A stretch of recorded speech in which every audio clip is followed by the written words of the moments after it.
Okay, I got the red smoke. Gun runs north to south, west of the smoke, west of the smoke. Okay, copy. West of the smoke. I'm looking at danger close now. Come on with it, baby. Give it to me. I need it. Get cleared hot. Copy, cleared hot. I mean, nobody knows how this is going to go because this is the first time I've ever had to do a podcast when the power is out, but we solved it. Yeah. I catch a little bit of an accent. Yes. Is this Southern California? Eastern Chicago. What brought you to the States? Actually, it's an old story. A girl brought me to the States. I mean, is there any better reason? I don't think so. I don't think so either. And even better than that, we met in a bar. We did it the old-fashioned way. So I have dating age kids, 3, and none of them have met their significant other that way. That is not the way it is done anymore. No, times have changed, haven't they? Do you think they've changed for the better or the worse? I mean, my gut says for the worse. Yeah. But I mean, I guess you'd have to look at the statistics really to see how things, how relationships are lasting. I think we've lost a lot. I've got some kids as well, that kind of age, and it seems like so much of the skills that we used to learn. You'd meet somebody face to face. You would learn if you're talking to them. Are they interested? Are they responding? Yeah. You'd actually have to physically look at them in their eyes. You would. You'd have to read the signs. Yes. Whereas now, I think people have lost all of that. And I've heard about things like, people are so paranoid these days. There are apps where you have to ask somebody, would it be okay if I hold your hand? And the consent apps. I have heard of those. Yeah, which just seems crazy to me because obviously you want to treat people with respect and not cross any boundaries, but you used to know where those boundaries were by being able to interact with people effectively and read the signs rather than having to have something on your phone telling you. I don't think the boundaries have actually moved either. I think we're nerfing the world for people, and I think in their attempt to do that, I mean, I want my children to have a crushing sense of anxiety in a bar where they see a woman and they like, I would really like to talk to this person, but they don't have the stones to do it. Or my daughter wants to see it. Like you need to feel that pit in your stomach. The uncomfortableness. You need to sweat a little bit. You have to have that experience. Yeah, you have to work for it. Yeah, it can't just be that an algorithm has served it up to you on a plate. You actually have to, you have to use some initiative. Yeah. Yeah. So were you in the States? I was. Yeah. Okay. I was in Baltimore. What had brought you there from the UK? So, the big crime fiction conference every year at BoucherCon? No, yeah, I don't know anything. Yeah, no, it's one of the great things in the States is that there are loads and loads of book conferences and conventions for each different genre. And for crime fiction, the biggest one of the year, it's called BoucherCon. It's named after a really influential critic called Anthony Boucher, who years and years ago, he started to give respect to crime fiction as a genre. It always still is looked down on a little bit, and it always used to be kind of derided. And he was one of the first people to say, wait a minute, these guys actually know what they're doing. The books that they're writing really reflect what is important in society, the way that real people behave, and bring some real value to people's lives. So he was quite influential, and so this big conference is named after him. And they move it. It moves to a different place in the United States every year, except that the rules are that once every 10 years it has to go outside of the States. Today's episode of the podcast is brought to you by Black Rifle Coffee. Now you might ask yourself, Andy, why aren't you in the studio? Well, guess what? Yet again, I followed my checklist before I left. I thought I had done all my ad reads, and I have forgotten to do this one. But that's okay. I don't need to be in the studio to do this because I can talk about my experience with Black Rifle Coffee over the last 2 weeks. I just ordered a ton of stuff for the studio. There's a bunch of studio upgrades that are going to be coming here. About 2 weeks from today, I'm going to really be able to talk about it. But I ordered a bunch of different ceramic mugs, some tin camping mugs, 2 Chemex, V60 for pour-overs, kettle, grinder, everything you could possibly need to make coffee for in the studio. K-Cups, I got a Keurig somewhere else, but the K-Cups for it. All of that straight on blackriflecoffee.com. I'm going to use my ECS subscription or executive or exclusive coffee club subscription for coffee with the guests. That's a 1 bag per month, very highly curated by Evan. He's highly involved in that. And if you want to get more coffee than that, they have a normal coffee subscription, but they also have it for t-shirts, for stickers, all of those things. So everything I needed to upgrade the studio was right there at blackriflecoffee.com. If you need coffee stuff, if you have a coffee lover in your life, if it's getting ready to be their birthday, anniversary, you need a guest, fill in the blank, head on over there. You will not regret it. It's a brand founded by amazing people that stands for legit and amazing things. blackriflecoffee.com. Back to the show. To like Canada. Yeah, generally they go all the way to Canada. I mean, if I was looking economically, I would probably do the same thing, to be honest, especially right now because the dollar is kind of crushing up there. Yeah. But what genre do the Reacher books fall into? You know, it's very hard to answer that because they have aspects of so many different genres. Yeah, there's an investigative aspect in all of them for sure. So you could argue, you know, some more than others. Perhaps the ones where he's still in the police, in the military police. There's a kind of police procedural aspect to them. There's mystery, of course, in all of them. There is crime in all of them. They almost hark back to the kind of, you know, traditional adventure novels, you know, back, you know, the kind of Alistair MacLean type era. But I think, you know, the thing with Reacher, without getting too pretentious about it, is he really is the latest incarnation of just a immortal archetype of a character. You know, he is the knight errant who shows up in your town, fixes the problem, and leaves. And that character creates more along the way. But yeah, he's gone. He does. But you know, that character's been around forever in every different culture. You know, you see it in Japan with the Ronin. You saw it in medieval Europe. You see it all the way back. Well, you see it through the Scandinavian myths, all the way back to ancient Greece. So there's something about that character, whichever genre it fits in now, that I think is just universal. I was asking about the demographics because at least in the U.S., like crime and specifically unsolved crime podcasts crush. But the demographic, and then you get to the TV shows of unsolved mysteries, it's highly skewed towards women. Yeah. Which is pretty smart because the likelihood of them encountering, if they do encounter something like that, it is more than likely going to be a guy. So they are doing their homework on psychopaths, I will say, but it kind of makes sense to me. I'm curious, at the crime conventions, was it more men than women? I'd say it's probably 55-45 in favor of women, I think. And also it depends on the makeup of the conference, because some conferences are skewed more towards readers, some are skewed more towards the industry, you know, either working writers or people who are trying to break in. And so that can change it a little bit. But I think even in crime fiction, the same as real crime, the demographic does skew more female. From what I've seen, I haven't examined the stats. This is just from experience of going to these kind of events. Yeah, my wife, I think at this point, is disturbed by. I fall into somebody who really enjoys them as well. Like what was the category that came up on Netflix yesterday? My wife was laughing. It was a controversial documentary. It was something where she was clearly underneath my tab, not hers, because I will surf through that, and I think dinner time is the perfect time to learn about a serial killer. She does not agree. Yeah. Well, you know, there's a great book I read a few years ago called The Wisdom of Psychopaths. Have you come across that one? No. Absolutely superb. And I forget who wrote it, unfortunately, but it explores, you know, it starts off with the premise, you know, when somebody says the word psychopath, you know, you think of Hannibal Lecter or something, right? But they've been making the point that psychopaths come in different shapes and forms, and sometimes it's useful to have a psychopath. You know, if you've got a military situation where you need to sacrifice 10 people to save 100 people, you need a psychopath who's going to pull the trigger and not you know, delay too long worrying about it. So, you know, he talks about that, but also all kinds of experiments that have been done, all sorts of research. And what you were just saying there reminded me of one of them, which was that, you know, there's a sort of urban legend that, you know, you are either more or less likely to get attacked in the street depending on how you walk and how you carry yourself, you know. So they did an experiment where they got a bunch of people, some of whom had been victims and some hadn't, and they videoed them just walking down a corridor, walking away from a camera. And they got some real-life psychopaths, some guys, serial killer types that had been arrested for these kind of crimes. They didn't say which people were real victims and who weren't. They just said, if you were going to attack 2 out of these 10 people, which would it be?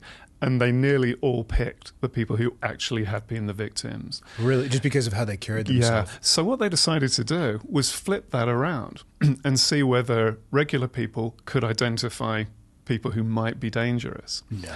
Yeah, and they did the same thing. And the really fascinating part was they found that the people that they conducted these tests with fell into 3 different groups. The best group at identifying potential threats were women.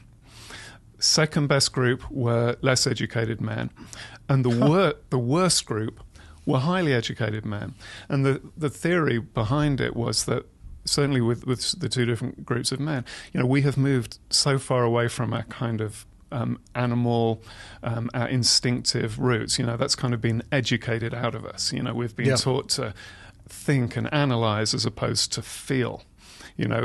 Back in the ancient of times, if you were on the plains of Africa and you thought you heard a lion coming, so you ran. You survived whether there was a lion or not, right? Yeah. If you were sitting around thinking, was it a lion? Not sure, don't know, let's look. Then you get eaten. And so, the theory is that, some of this kind of residual remnants of those kind of instinctive traits that have been around in humans forever. That makes sense. I mean, the stats are what the stats are. It's unfortunate that women are victimized in the way that they are at the statistical level they are almost always by men, so it makes sense to me that they are probably a little bit more attuned to that. Yeah, I mean, they've had to grow up in that environment, so that makes sense to me. Their receptors probably, unfortunately, should be a little bit higher up. Okay, so you were in the U.S. for a conference. Was it the classic love story? Did you lock eyes from across the bar? Well, we did. Yeah, what had happened was it was before my first book had come out, and so everything I'm still a surprise to me. Everything in publishing moves pretty slowly, and so when I sold my first book, I expected it to come out. I worked in the telecommunication industry where if you do something immediately, you're already late. So I was used to that kind of speed, and so publishing it's going to be 18 months or so between signing the contract and the book coming out. So it was approaching the time for that first book. So the publisher said, okay, you got to start going to all of these industry events. You got to start meeting people, get your name known, get yourself out there. So I show up at this huge conference in Baltimore. A couple of thousand people are there, and I've been to dinner with my brother, and he was going outside for a cigarette, and I kind of wanted to go with him, even though I didn't smoke, just because it was Wednesday night. The conference was officially starting the next morning, but of course everyone is in the bar. Yeah, bar is enormous. It looks like it's the size of a football field. It's got a bar down one side, round tables down the center, and booths down the other side. And I'm looking at all these people that I don't know, and coming from England, you're not used to just going up to people and saying, "Hi, let me tell you about me." It's awkward. You don't want to do it. But how do you guys do it in England? Wait for someone to introduce you. Grunt at each other from across the room. Exactly. So we find something to apologize for about. I don't know. So I didn't want to do it, but I thought, well, I'm here to work. This is what I have to do. So I thought, what I'll do is I'll just go to the far end of the bar. And then even if I lose my nerve, and I'll be bound to at least bump into people and have to say something to them. So I take one step into the bar, and I see this girl standing at one of these round tables with a group of friends. And I looked at her and I thought, okay, the plan has changed. I have to talk to her, but what am I going to say? But then I think, well, I'm in a bar and I haven't got a drink. And so conference hotel, it's going to take forever to get served, so that will give me time to think of something. So I go to a spot at the bar, kind of close as possible to her table, and ask for a beer, and instantly it's in my hand, and I still haven't had a chance to think of anything. So I'm thinking, oh God, I'm doomed, what am I going to do? But I glance across, and she is coming over to talk to me. And so we started talking that night, and we haven't stopped since. That's amazing. That's awesome. I do love stories like that. And for everybody listening who is of a younger age, notice that no screens were involved. None at all. None at all. And if you would have had a smartphone, that would be the time to put it in your pocket and engage with the person in front of your face. Absolutely. Yeah, not scroll your Instagram feed. No, we should all engage in person a lot more. Yeah. At that conference, did you start writing first or did your brother? He did. He started first, yeah. Was the Reacher series already out? We're talking about Lee Child, by the way, for people who, I mean, I'll put it in the picture. It'll be on the thumbnail, but the brother, obviously, of Lee Child, he started the Reacher series by himself, correct? He did, that's right, yeah. So he started by himself. I was still working in telecommunications. And, he started, basically by accident because he was working in television in the UK and he got fired. And so he had a wife, he had a kid, he had a mortgage. He needed to make money. He had to put food on the table. So, he made the really smart decision to write a book because what could go wrong? And so... So I have been a fan of the Reacher books for a long time. When I don't know the relationship to the woman who reached out originally, was it part of the publisher or the woman who connected us over email? Oh, yes. I think Sarah, she works for the publisher, yeah. So as soon as I saw, I think she put Reacher in the subject line. I'm like, well, hold on a second. They have been my travel books for years. Like I read this, I went to Texas. It was within the last 48 hours I came back. I read half of it on the way there, half of it on the way back. I've been doing that with the Reacher series for years. So as soon as I saw it, I was like, yes, we're absolutely going to do this. But so he's working in TV. Where did he get the idea for the main character? Well, it came together in pieces. Part of it, he knew he wanted to write thrillers because that's what he likes to read. Then he started to look at, well, who else is out there? Who else is working? Who is active right now, and what are they doing? Because it struck him that there's not really any point in trying to copy what someone else is doing. If somebody else is already doing a great job of police procedurals, for example, why try to do another police procedural? How are you going to set yourself apart from somebody that's already established and doing really well? So there's a kind of process of elimination. What are other people doing? Let's find something different.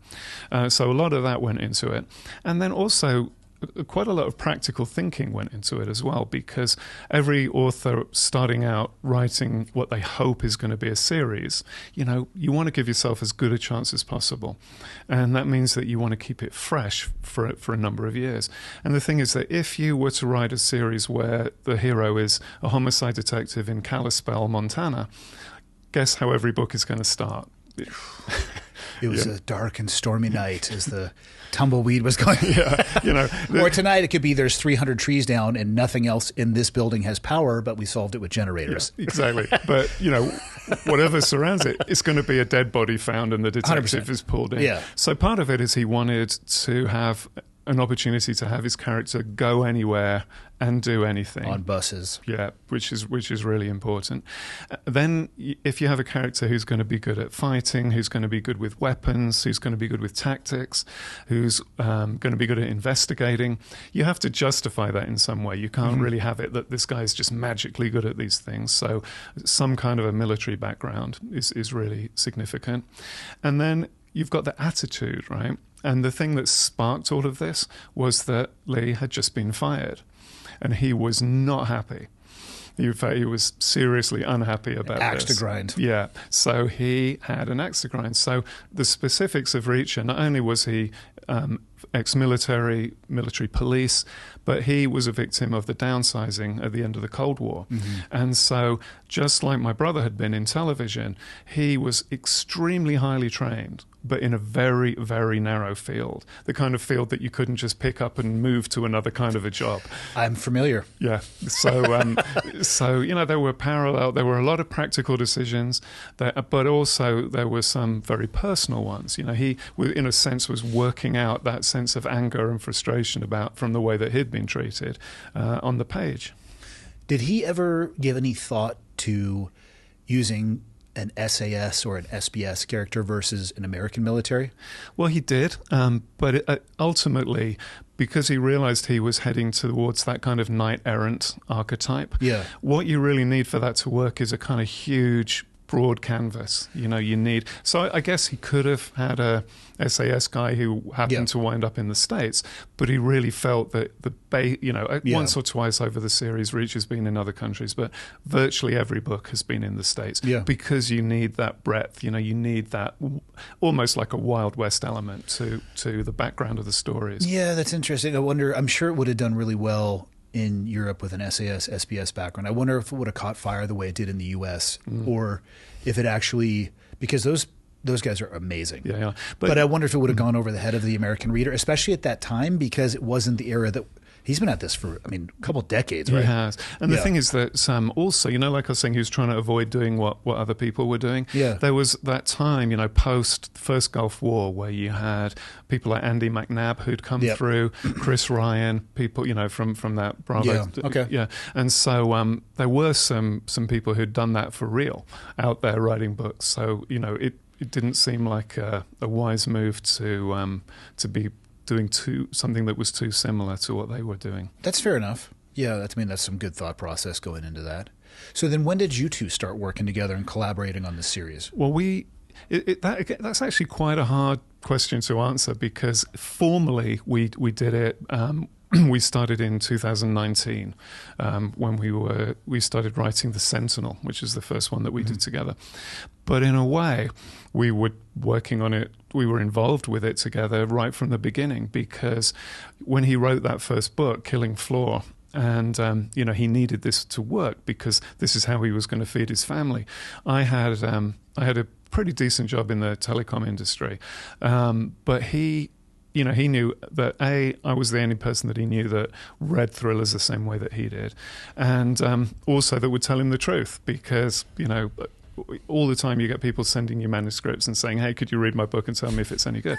And the worst thing that you can do is tell somebody it's good when it isn't. You're not, you kind of. There's a bit of an instinct to sort of not be horrible to somebody and say... It's tough. You feel like you're throwing water. Not that people are sending me manuscripts to read, but I understand. It's almost like when you're kids, like, "Hey, Dad, what do you think?" Like, exactly. You feel like you should say something nice. Yeah. But he knew that I wouldn't. He knew that if it was bad, I would tell him it was bad, so that he wouldn't waste his time. You have to have those people in your life. If you... Advice for anybody listening, because I've made this mistake, if you are in a room and everybody is telling you what you're doing is amazing, you are in the wrong room. Yeah, you're listening to the wrong people. Yes. Yeah. Catastrophe is around the corner. It is. So he sent me that first manuscript to read, to tell him, is it good or not? And God, that was a terrifying experience, because I was thinking, what if it is no good? I'm going to have to tell him. And but I wasn't looking forward to that at all. But luckily it was fantastic, so I didn't need to worry. But from that day onwards, we were always talking about Reacher. I would go to all of his events. We would hang out together a lot. We were always talking about Reacher, almost to the point where we were worried that if a psychiatrist came by and heard us talking about this invisible person, they would be worried about us.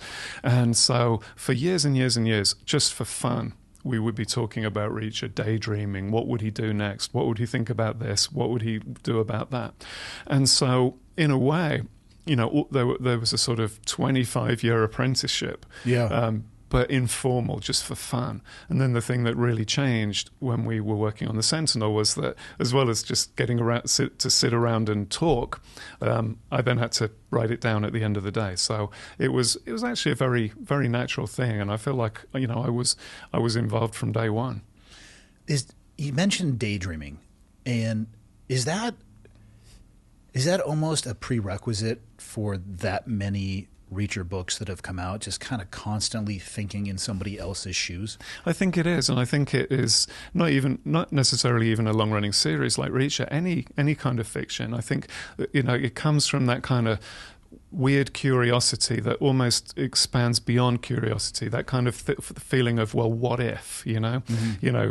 Everywhere you go, you look around and, we're in a room here with a whole bunch of cameras. So, well, what if those cameras were used for spying on somebody? What if they were, what other things? Horrible, because they're in plain sight. Yeah.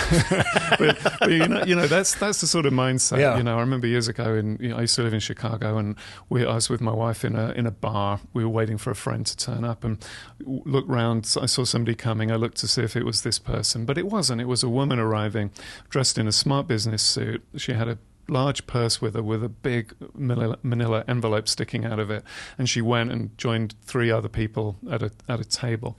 And I was thinking, okay, so who is she?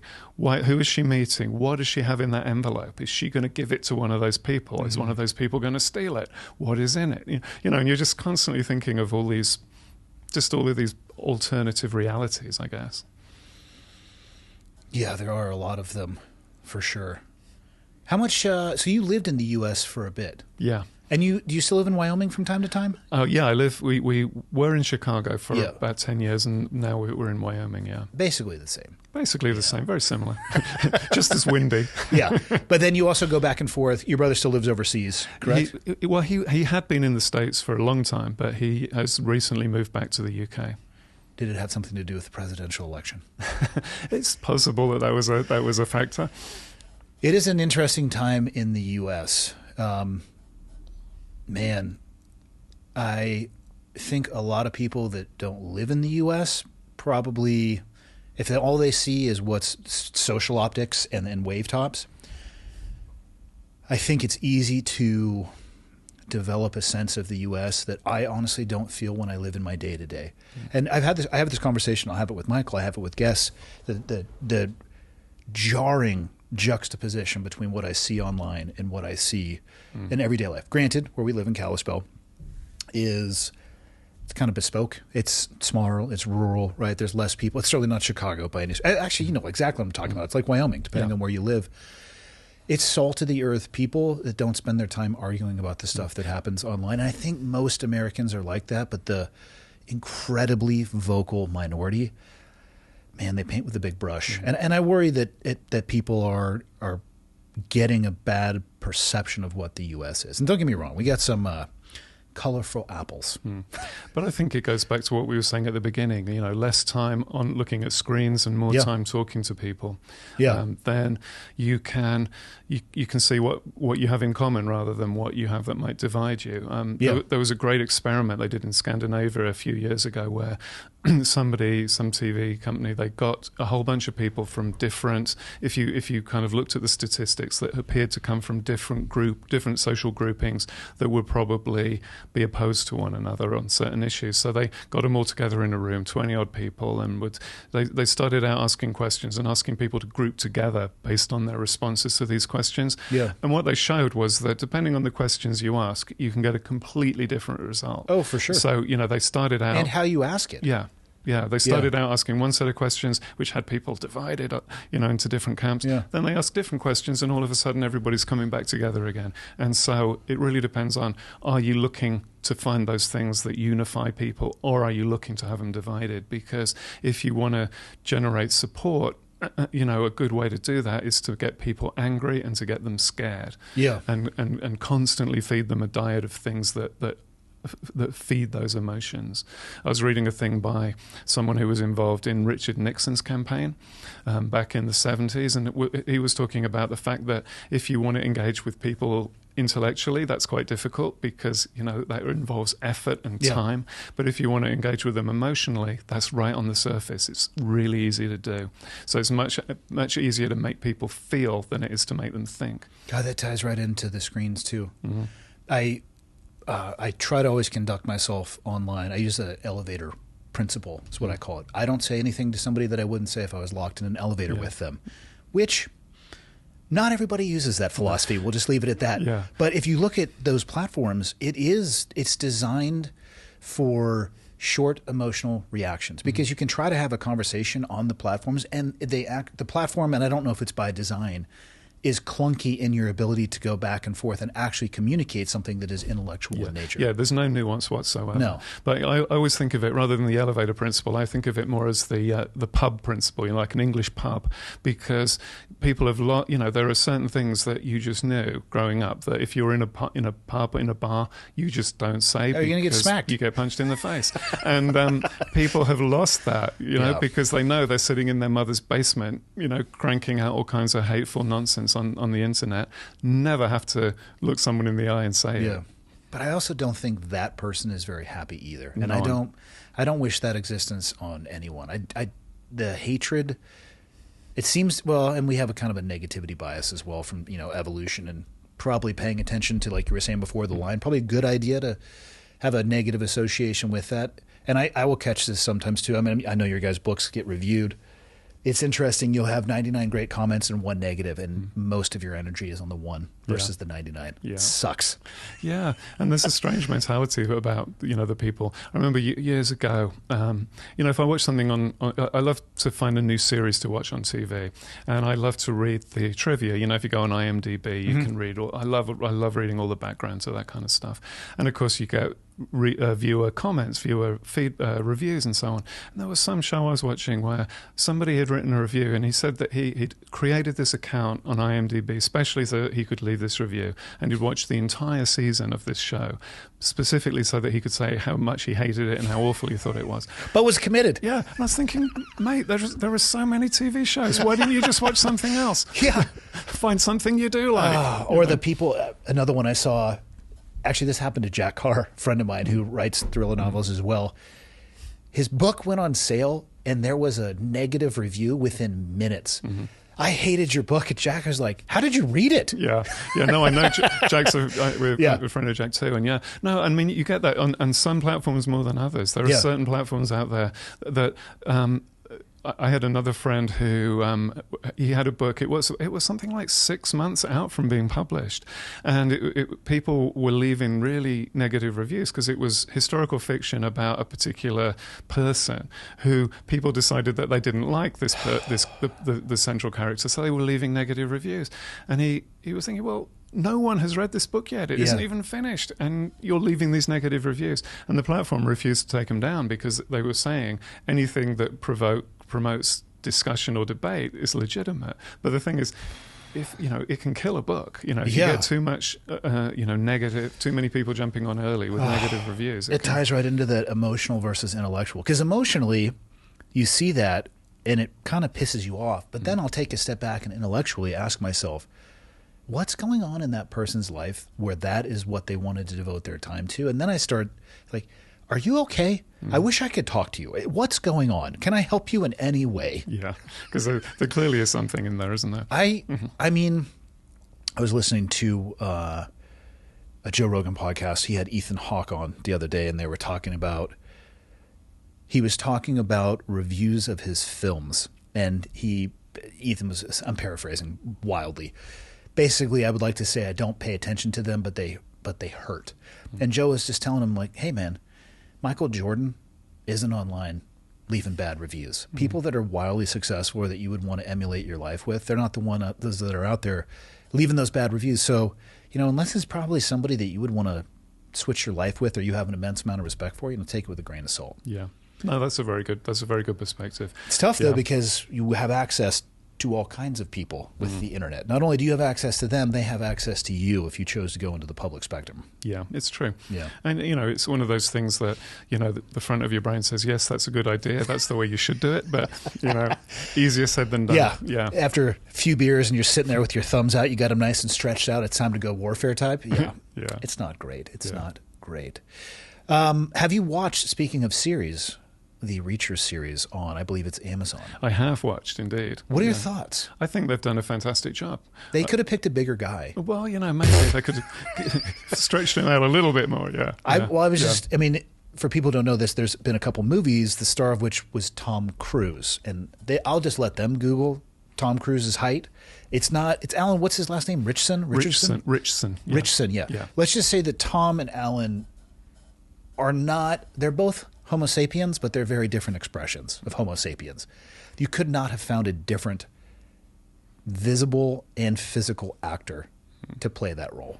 Yeah. You think they nailed it, though? I think they did. And I think that in terms of the movies, I think Tom Cruise did an amazing job of capturing the character of Reacher. Yeah.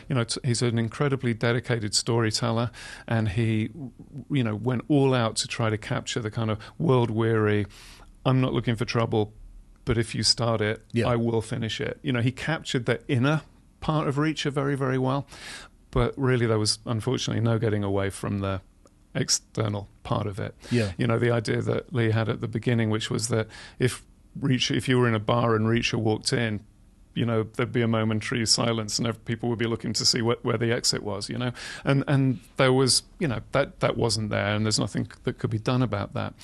But that, with Alan, he certainly, but the other thing about it is that there's a huge difference in terms of the medium between streaming television and movies. Because with a movie, by the time you take off the beginning and the end stuff, you've got about 90 minutes of usable. Which is 2 of the probably 10 episodes they did on Amazon in first season. Exactly. Yeah. And so when you can take the time, you can tell the story properly. And with Reacher in particular, that's really important because, Reacher is always presented with a puzzle that seems insoluble at the beginning, and he has to peel it back layer and layer, like peeling the layers off an onion until he gets to the center.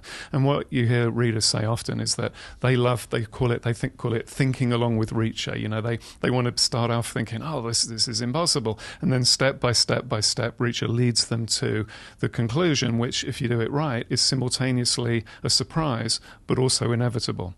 And you don't have time to do that in a movie. So that to me came over in the movies as a little cartoonish because he went too quickly from, here's a terrible problem, where can the thing be hidden in this room? Oh, look, it must be under your shirt. There it is. That's the limitations of the time, like you said. Exactly. But on streaming TV, you have all the time you need. And what it means is you can explore everything. You can explore the quiet bits as well as the loud bits. You can have the slow parts as well as And the thing is, if you want there to be some parts that are really, really fast, it can't all be fast. If everything is fast, then nothing is. You need the slow parts as well to contrast. And you can do that with streaming TV because you have the time. So if you combine the benefit of having all of that time with somebody who embodies the physicality of the character like Alan does, I think it's a winning formula. Yeah. How do you guys do that? The puzzle. I find one of the reasons I like to grab the books when I travel is, I guess I would describe it a little bit like you did thinking along with Reacher. It's this willingness to kind of just engage in the story and just be a participant. And it's just great entertainment, right? You're just sitting there and your time passes faster. And I will agree there's problems. And this is not just this series as well, but books, nonfiction's books that you kind of get tied into. There's always a left that you didn't see coming or a right or something at the end. How do you do that? Do you lay all of that out before you guys start writing? Like, so the book in front of us is Exit Strategy. Saw somebody else on the plane reading it, by the way, when I was coming home. I got home yesterday, I think. But I was like, okay, we're doing good here. I didn't tell them that you were coming up and, didn't want paparazzi around. But how do you do that? Well, some people do lay it all out in advance. And we're talking like notes and they're literally, or whatever medium they want, and they're just drawing beginning to end. Yeah, I mean, you could have 10 authors in the room and they'll give you 11 answers. But, I have friends, some people will do it with Post-it notes that they stick all over the wall, different colors for different aspects of the story. Some people will do it on spreadsheets. Some people do it on those old index cards that... What do they generally start with? Because there's got to be a first one. And I'm sure that varies as well. Yeah. Well, some people don't even write the book in chronological order. Some people will start at the end or start with a key scene in the middle. But Lee and I don't do that. We feel that you've got to... it works for us to do it. You just start at the beginning and then without any real plan. What you need... What? Yeah, it's true. What we do... Again, and I don't want it to sound sort of pretentious or whatever, but at the beginning, you sort of start off by kind of what you try to feel the mood of the book. What do you want if it was music, it would be kind of what key is this in? Okay. Is it upbeat? Is it somber? Is it triumphant? Is it, in terms of the books, it's typically, is it going to be kind of one of the claustrophobic ones where it's in a small town and you're in the same place all along and everything is all there crushed in together? Or is it one of the ones in a city where they're zooming around to different locations? That's kind of what you start off with. You start off with that feeling, then you try to get from that feeling to some kind of opening scene. And probably the easiest example of that for me would be when the second one we did together, which was Better Off Dead, where for some reason I just had this picture in my head of a big expanse of desert with the only living thing you could see was one single tree, and a vehicle had crashed into that tree. That just came into my head. That is how this book is going to open, because I think the way that a thriller becomes really, really powerful is if you either ask or you imply a question at the beginning, because people are just, for whatever reason, they're hardwired. If you ask them a question, they want to find out the answer. And so that means in a book, they have to keep turning the pages until they find that answer. And so, a vehicle has crashed into the one tree. That's the only thing that you can see. Well, how? Was it an accident? And why? Was it on purpose? Yeah, why? Who did it? What? You've got to find out. And so you start off with a starting point, and then you just you work on that scene till you're happy with it. And then you think, okay, what happens next? What does Reacher do? What do the bad guys do?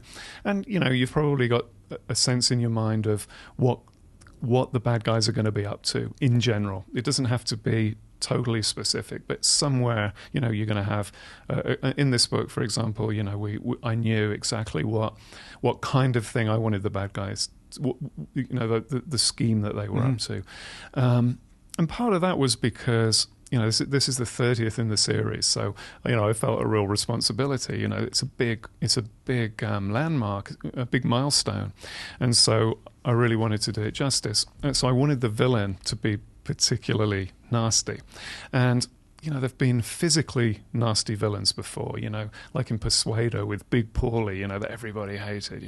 You've had villains that are horrible from a physical standpoint. This is what I wanted it to be, just the scheme, the thing that he was doing, to be so vile and so repellent that people would just be dying for Reacher to sort the guy out. And so I did have a good sense of what the villain was up to, but not exactly how all of the pieces were going to fit together. That is something that we work out as we go along.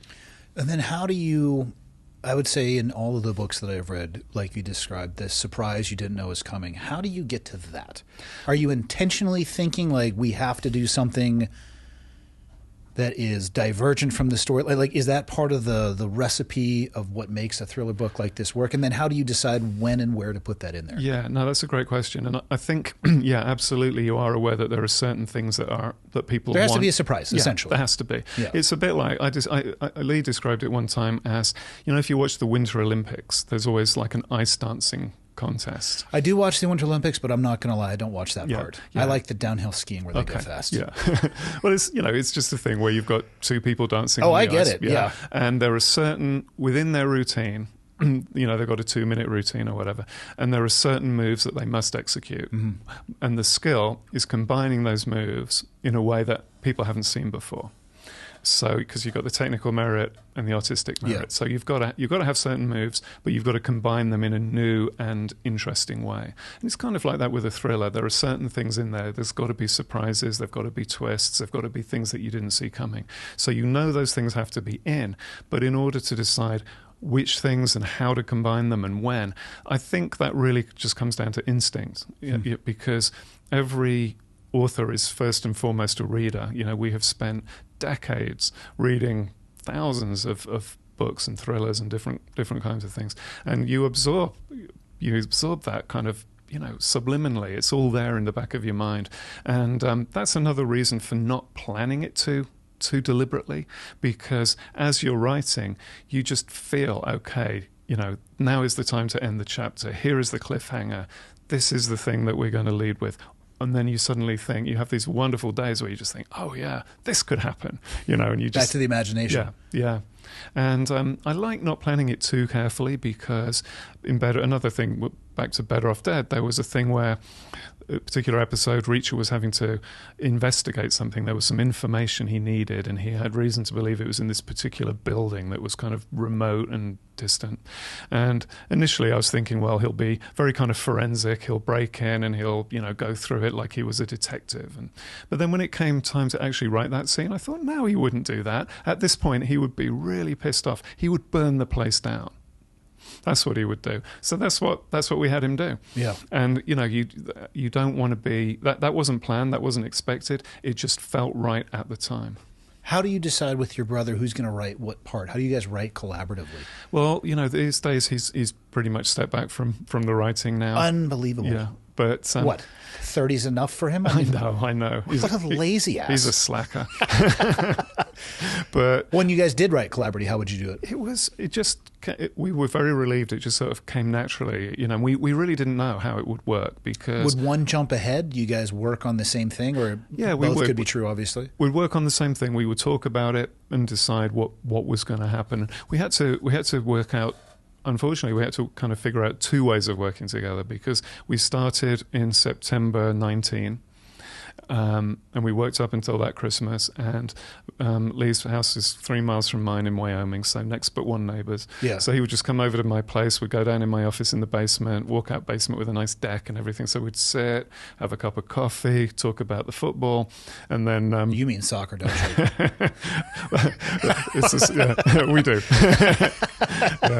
yeah. So, we'd have we'd chat about all that stuff, and then we'd get to talking about what would Reacher do next, and end of the he'd go home at some point. I'd type it all up, and then we'd the next day look at what we'd done, and that was really, really fun because being able to do this for a living is just such a wonderful privilege, and getting to do it with your brother even better. Do you know of any other authors that have paired up like that? It's got to be a handful at most. Very few, and you've had occasional sort of parent and child. Yeah, a few siblings, I think. A few siblings have done it too, but... Didn't Clancy do that a little bit? He did, but I'm not sure that it was with relatives. I think it was with people that he chose to. Oh, that's right. Yeah, he started co-authoring... Yeah, but I don't think it was another Clancy. Yeah, okay. And so it was really, really fun to do that. But then, COVID came along, and we'd been travelling over Christmas and into January, and we wound up marooned in different places. So we couldn't physically get together. Mm-hmm. So we had to just talk on the phone and then email the document back and forth. And what we discovered was, on the one hand, it was much less fun because it's much nicer to actually hang out in person, as we were saying at the beginning. Oh, yeah. Much better in person. This is so much better than a Zoom screen. But the other thing was that you can't help it. Imagine if we were writing together and, we'd talked about some stuff, we'd gone home, I'd written it up. When we get back together again, you just can't help it. You hand over the pages and you say, so this is why I've done it this way, and this is how it links to what we had before, and this is where it's going to go next, and and then you can't unhear that when you're reading it. And the person on the plane who's reading the book, they don't have you on their shoulder whispering into your ear at all. No, they only have the words on the page. Yeah. They either have to be good enough, and they either are or they're not. And what we found was that simply emailing the document cold back and forth was it was less fun, but it was more efficient. You were more of a true reader. Yeah, because we had the same experience. And right away you could see whether it was working or not. And if it wasn't, you could fix it that much quicker. So we stuck to that method even after COVID had receded and we could theoretically have got together in person again. We thought, we know that this other method works better, so we better stick to it. Huh. Yeah, that is interesting. Yeah, less direct collaboration in person, but you are definitely going to get more of a reader's experience if you are just reading it absent the commentary. Yeah, for sure. So how long then, when you guys are working well together, how many, I think I looked at this, 280 pages, maybe something like that? 300 towards the end? Yeah. How long would it take you to get the rough architecture of it down, where you then at that point you're just polishing? Yeah, I mean, it usually takes... for us, because of not doing all of that planning in advance, because of doing the planning in bits as we go, most authors sort of look at word count per day and stuff like that, and ours would seem relatively slow because we're having to stop and think about what happens next. It will probably be in the region of 80 or 90 working days to get the... Okay. I mean, so that'd be 4 months if you took weekends off, 5 if you took, worked a 4-day week. That's not bad. Yeah. Do you guys feel a lot of pressure, given that it is the 30th? I mean, can you feel, at this point, obviously, your publisher is pretty sure you have an idea of what you're doing, a little dossier of work behind you. So they probably, I would imagine, leave you alone. But do you just feel pressure because of the size of the series? And not obviously only the written word aspect of that, but there's been the movies and there's now the streaming. Yeah, and the audiobooks too. So who reads the audiobooks? In the United States, it's a guy called Scott Brick. Are you telling me you have a different reader for Europe and the UK? For the UK, we do, yeah. Unbelievable. What, are guys not good enough for you? So, but I mean, it's such an amazing skill to do the audiobook narration. cannot get my head around how they managed to, They are artists in and of themselves. They are. Yeah. And so they do an amazing job. But and I think it's a great way to enjoy the stories too, because if you think back to where stories came from, it would have been, people sitting around a campfire. Yeah. One person would be telling the equivalent of the podcaster would be there telling the story. Yeah, for sure. Yeah. So you feel the pressure. It seems like at this point, though, it would be internally derived as opposed to externally. Yeah, it is, absolutely. And I mean, there's no pressure that comes anywhere close to the pressure you put on yourself. And I think that if you ever get to the stage that you think that you've got it nailed and that you know what you're doing, I think you've probably lost it at that point. I think you have to always be trying to do it better than you've ever done it before, and you've always got to be trying to push every aspect of it further forward. And the pressure, if there is external pressure, that comes from the readers. The fundamental bargain that we have that they will pay their hard-earned money to buy the book, and we will provide them with the very, very, very best book that we can possibly produce. So that is where the pressure comes from, knowing the expectation from the readers. And then, like we were saying, I was the very first Reacher fan, so I know what that is like. I know what it's like to wait a year looking forward to the next installment, the next time you get to spend time with Reacher and find out what he's been up to and what adventure he's involved with now. So I understand that, and that is where the overarching desire is to put a book into people's hands that they will love to read. Is that what you aim for, once per year, a release? Yeah. I mean, so there's some pressure there, a little bit. I mean, that's going to change what you do with your time, right? You got to allocate. I've watched it happen with Jack. Let's just say he had a little bit more free time before he started writing. Mm-hmm. Yeah. I've seen him far less since he became. I'm so happy for his success. It's been phenomenal. Yeah, he was real smart. Mm-hmm. He kept his mouth shut in the teams about wanting to be an author. Mm-hmm. He would have been made fun of, appropriately, of course, but nobody would have tried to stop him. But he would have taken some heavies for that one. But it's been awesome to see. But then you watch, it gets picked up by, I think his was Amazon as well too, or the rights, were bought by Chris.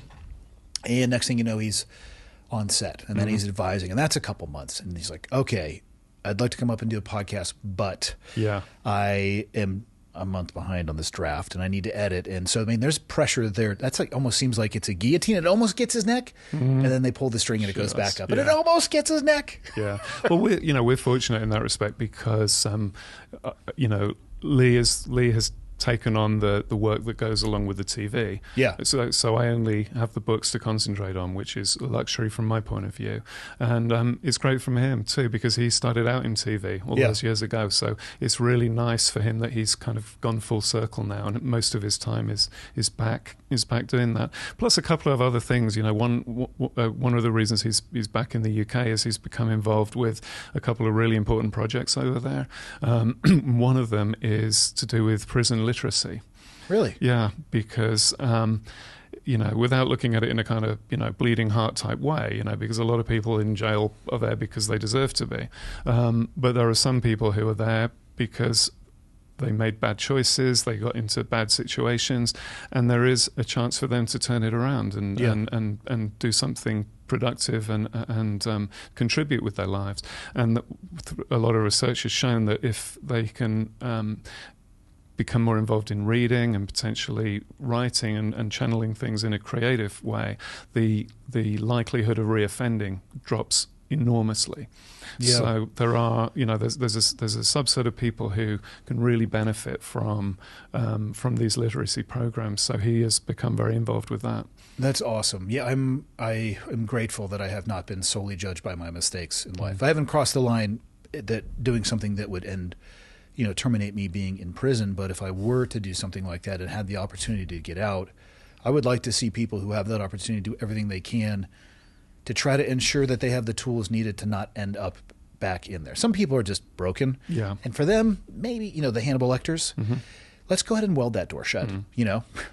Key, what? Oh, sorry. Oh, there was no spare. Yeah. Yeah. Let's just go ahead and weld that door shut. But for people who have the opportunity to get out, I mean, they're going to have a hard enough road as it is. Yeah. Just, want to talk about pressure of the optic on that person.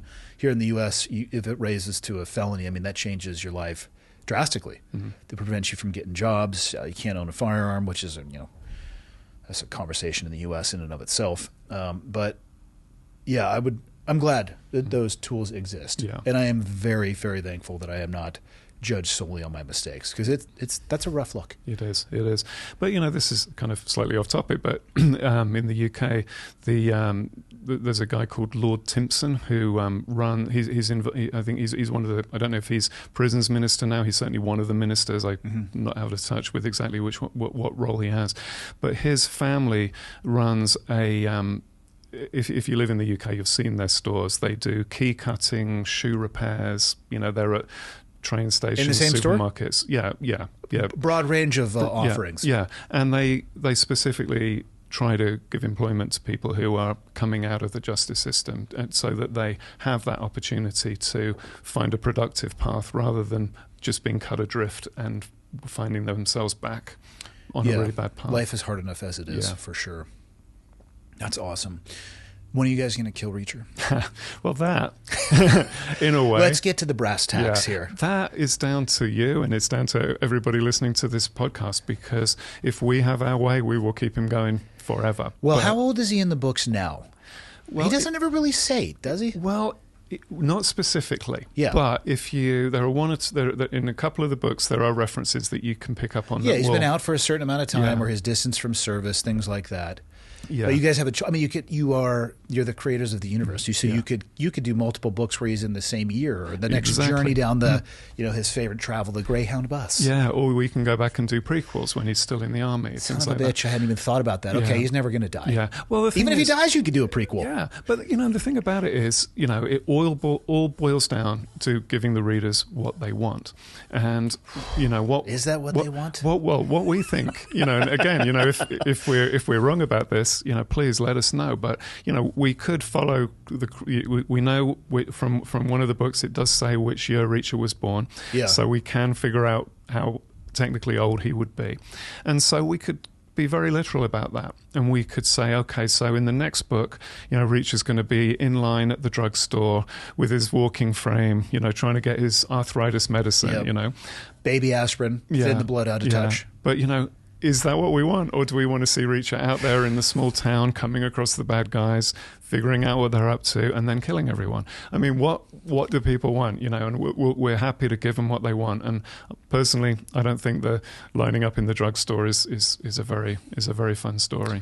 Problem is, opening up to people's feedback is you'll never get a succinct answer, because there would be a small group of people who are like, yep, drugstore, he needs to die and depends at a nursing home. But of course he'd be running the nursing home, or he'd be the muscle of the nursing home. Yeah. The other one would be never die. I think I land on it has to be a freak accident. He has to slip on a banana peel and crack his head. Well, when Lee was asked about, why did he make the change? When he decided he wanted to step back, why did he decide to ask me to get involved rather than kill Reacher off?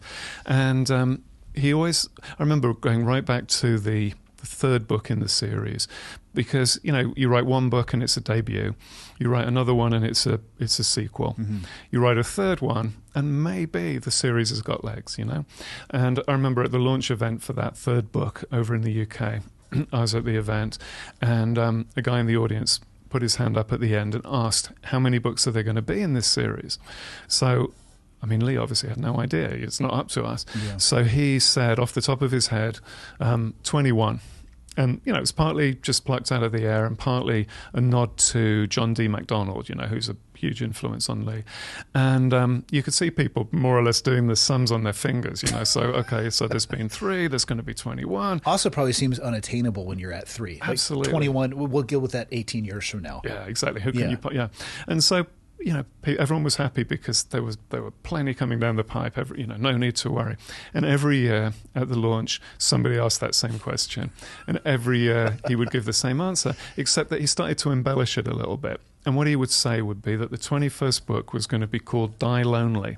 And in it, at the end, Reacher was going to bleed to death on the filthy bathroom floor in a motel somewhere in the middle of nowhere.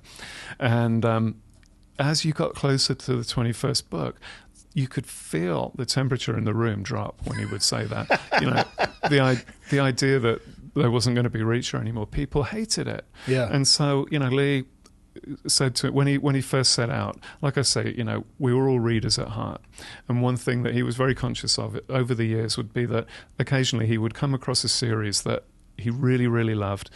Not even necessarily a series, just a number of books by the same author. They might all be standalones, and they would be brilliant at the beginning.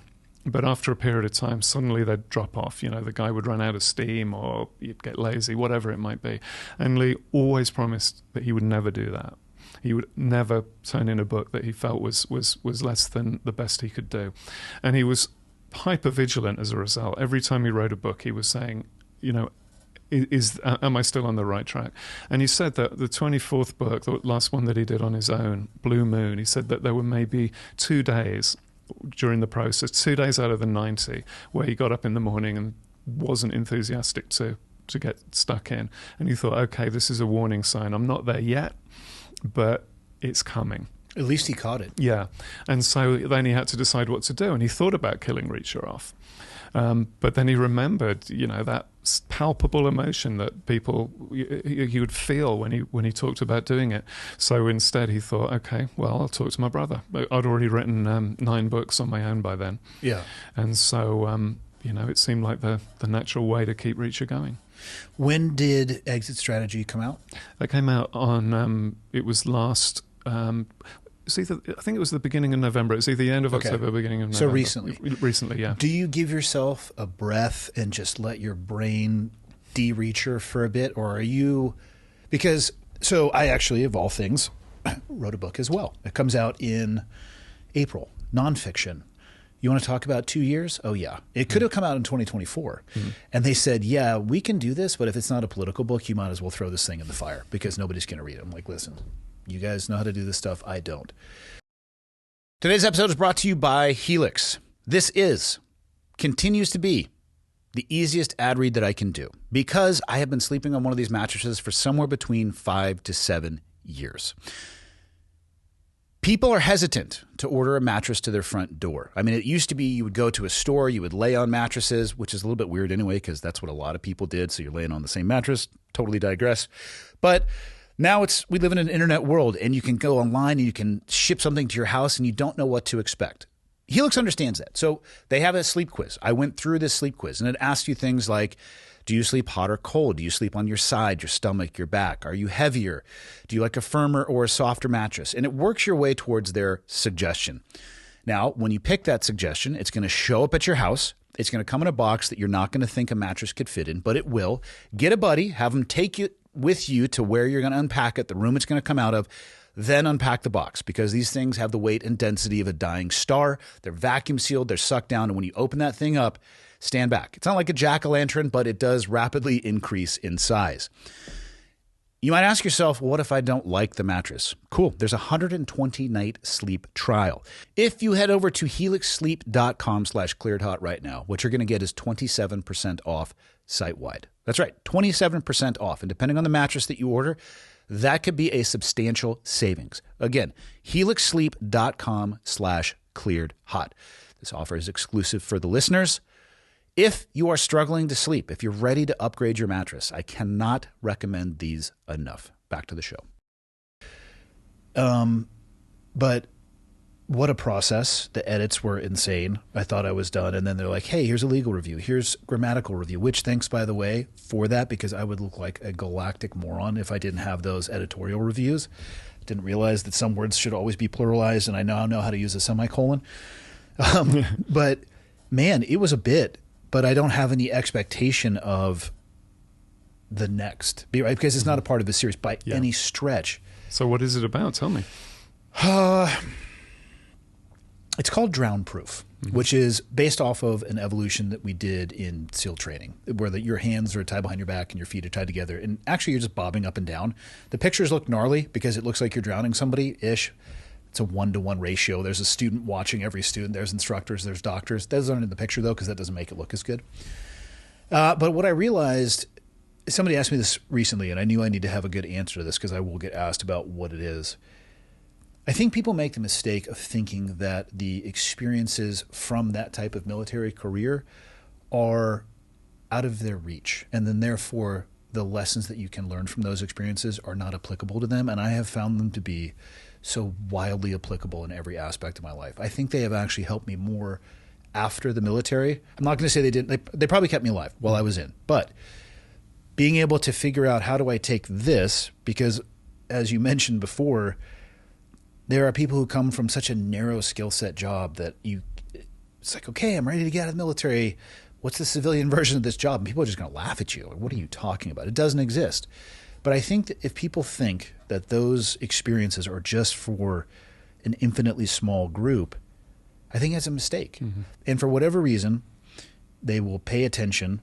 It opens doors. The background opens doors. Why not try to take all those experiences that were immensely powerful for me and try to help somebody else with them? So that's the goal of the book. Is basically, it's almost all through the lens of my own mistakes. There's no war stories in it. Literally the first sentence is, hey, if you're looking for a book of war stories, you got the wrong one in your hands. Mm-hmm. And trying to do something positive with it. I mean, that's the overarching goal. And I don't know what makes a book economically successful, but if it helps people, then I'm happy.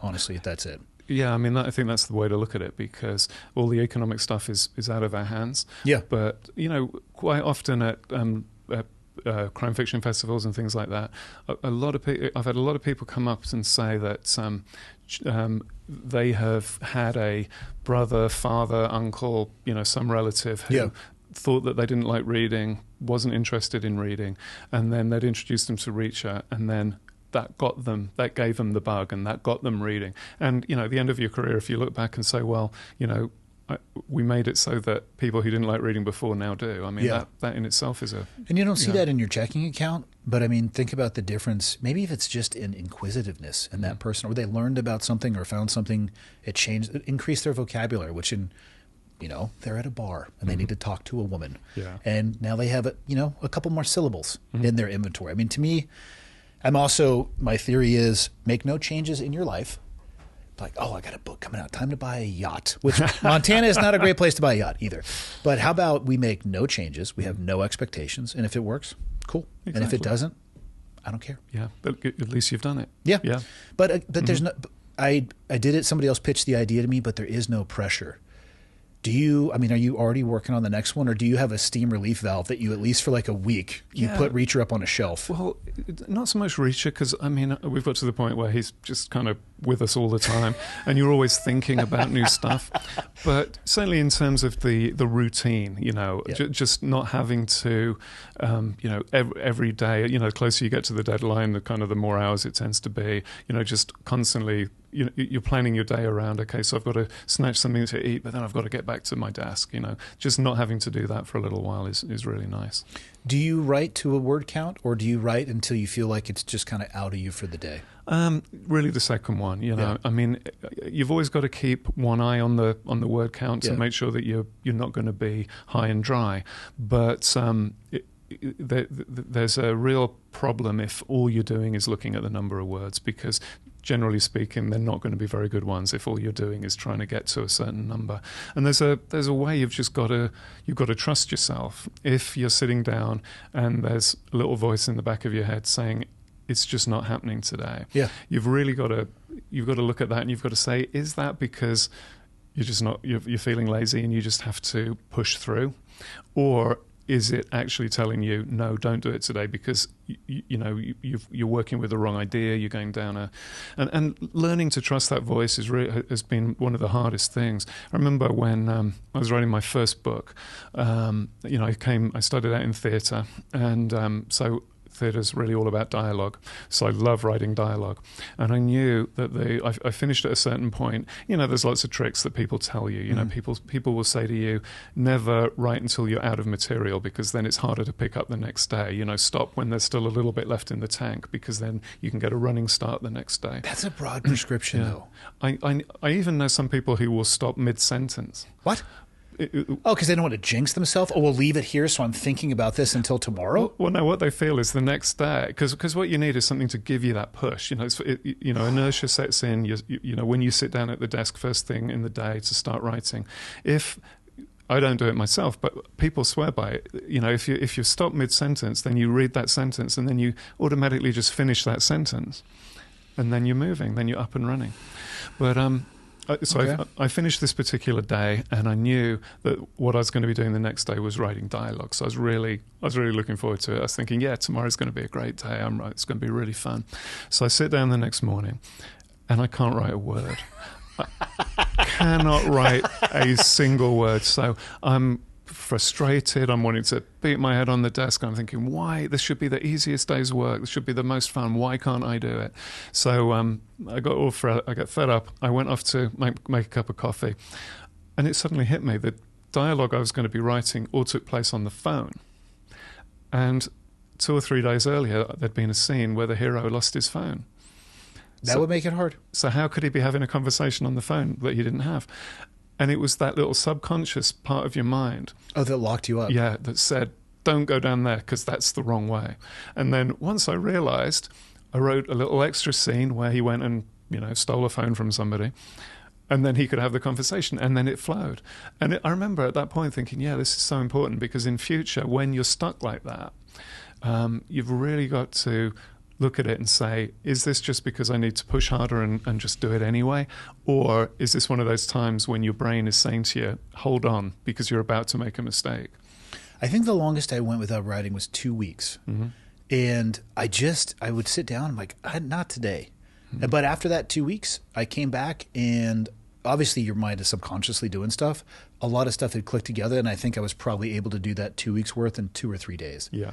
But I think if I had forced it, and again, it's not like I'm not writing the Magna Carta here by any stretch of the imagination.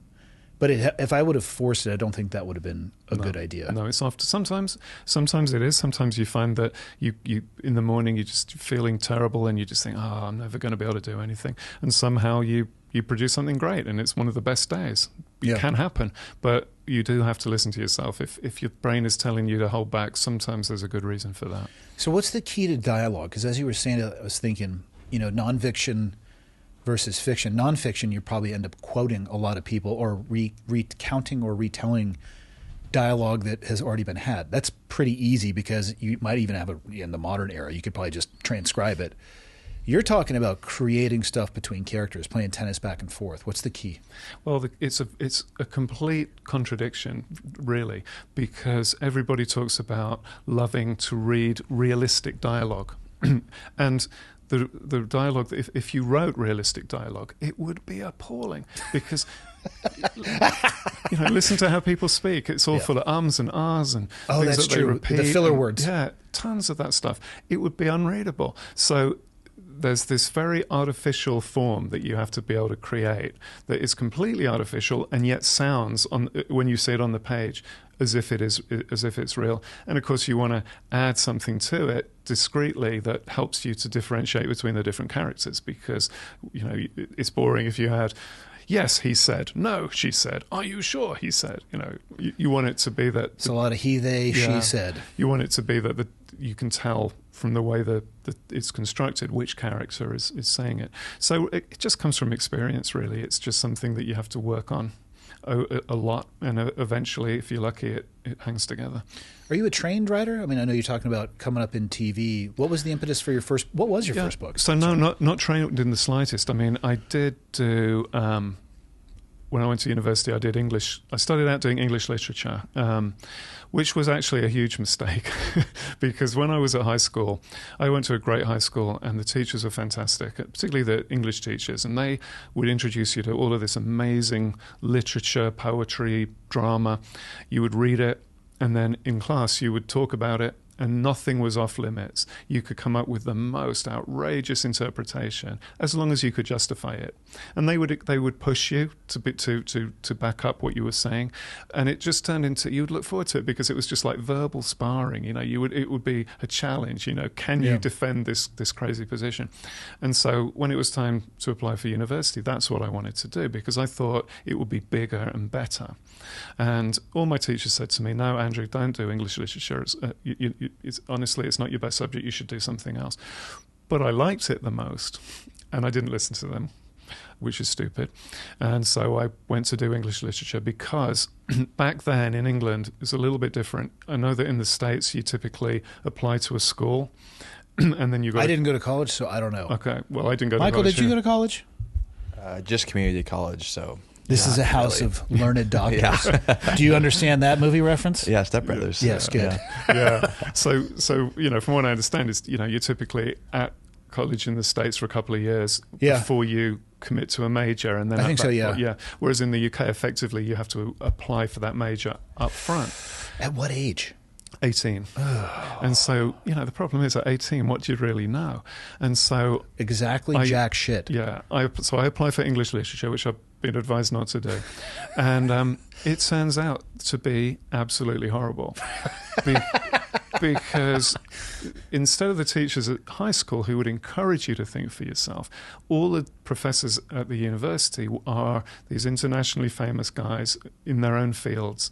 And if you come up with an idea that contradicts theirs, they don't see it as great. Here's an opportunity. It's a challenge. Yeah. They see it as not only a challenge, but you being disrespectful. And I actually got kicked out of one of their classes once. We were talking about some obscure Shakespeare play, and the teacher had told us what he thought, and I came up with an alternative version, and he went crazy, and he said to me, "I am the world's leading authority on this subject, and I am telling you this is how it is, and if you don't apologize, you can get out." So I got out, and okay, I hated doing it, but the problem was that at that time it was very hard to switch major. Essentially what you'd have to do would be leave and then start again the following year. And dropping out in that way, it would have, to our father was just his mindset. He was former military. His mindset was anything that even resembles giving up is completely unacceptable and cannot even be thought about. What if you were an alcoholic? Well, he was from Northern Ireland too, so you're like, "Dad, I'm into heroin." Well, don't give up. Exactly. Be the best you can be. That would have been a good argument for him. But being Irish, he'd have found a way to combine both sides, I'm sure. But he. So I couldn't drop out. That was just not even possible. But you could broaden a little bit. So I was able to kind of trade half the English literature for drama. And so by doing that, it meant that 'cause it got me involved in the drama, and I absolutely loved the drama. And I guess that was really all about storytelling, isn't it? And probably got introduced to some dialogue there as well. A little bit, yeah. It sucks to hear about the teachers there. Again, having no optic on higher education, my wife has multiple majors, mostly science background type stuff. I don't know what it's like in the UK, but in the US, holy cow. I mean, you want to talk about saddling people with almost crushing amounts of debt at an early age that is hard to pay off. It's tough. Not that those degrees aren't valuable, but it comes at a cost, and if you take the money, they'll give you as much as you possibly want, and good luck getting rid of it.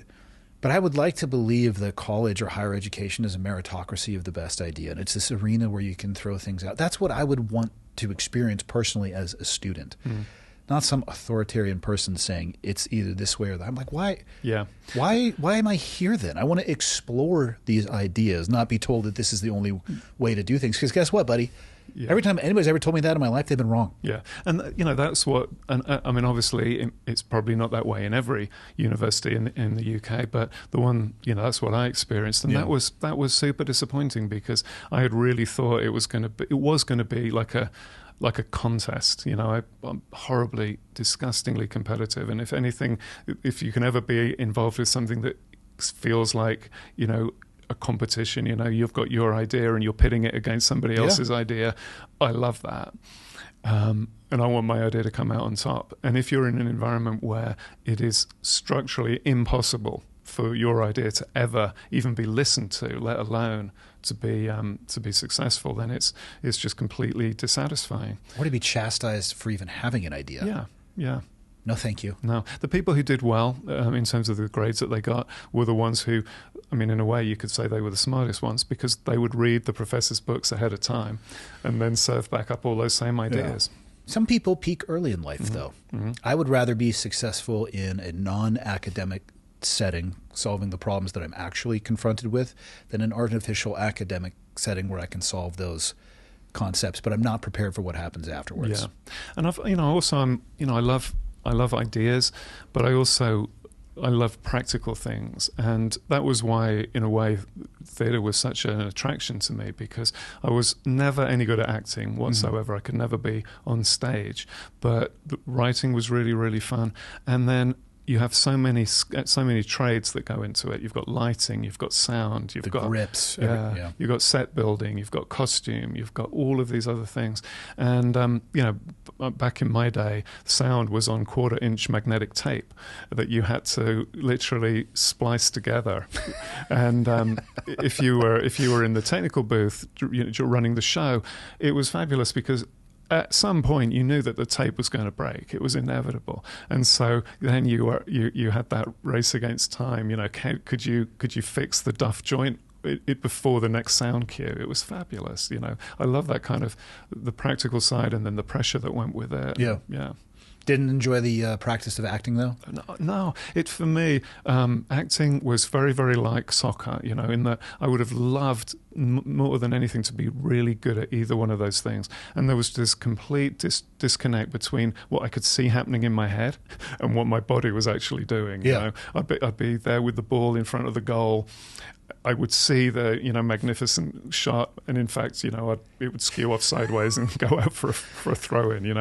It would be, in practice, it was a disaster. So same with acting. I was just the most wooden, inexpressive. It was awful. I've been around other people at some pretty high levels doing it, and I don't have it in me either. No. I have no interest in it to begin with, so I would never go down that pathway. But for people who don't think that that's an art form in and of itself, man, it's pretty impressive to see somebody who is really good at it.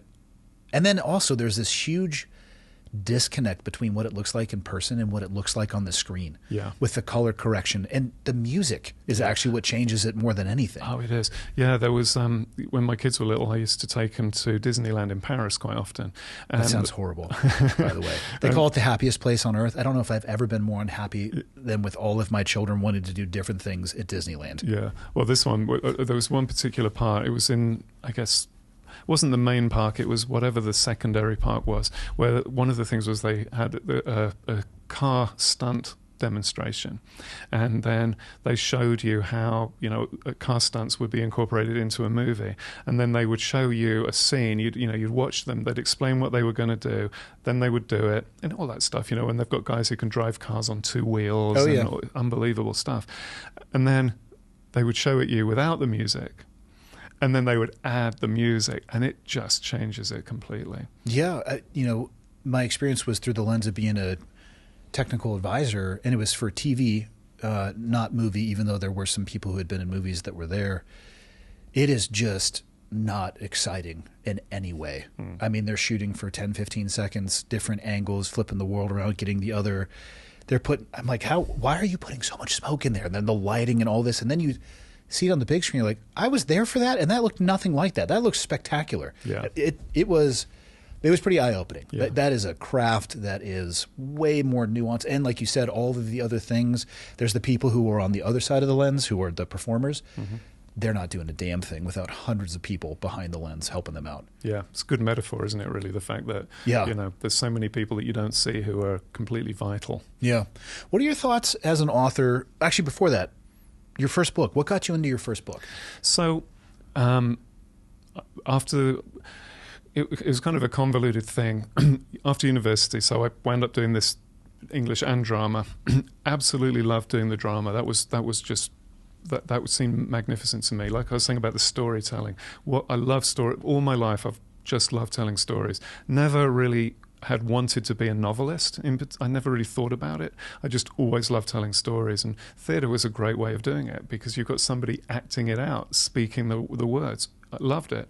So at the end of our degree, 6 of us thought, well, before we get bogged down in the 9 to 5 and the mortgage and all of that, there were so many things, like in my mind, I pictured it a bit like, you're walking down a corridor, there are all these doors, you push one open and you see this fantastic world on the other side of it, but you can only just take 1 foot in because you're only there because you've got to pass an exam, and as soon as you've done that exam, you've got to come out and move on to the next door. So all of these opportunities, all of these openings that you'd come across but never been able to follow through all the way.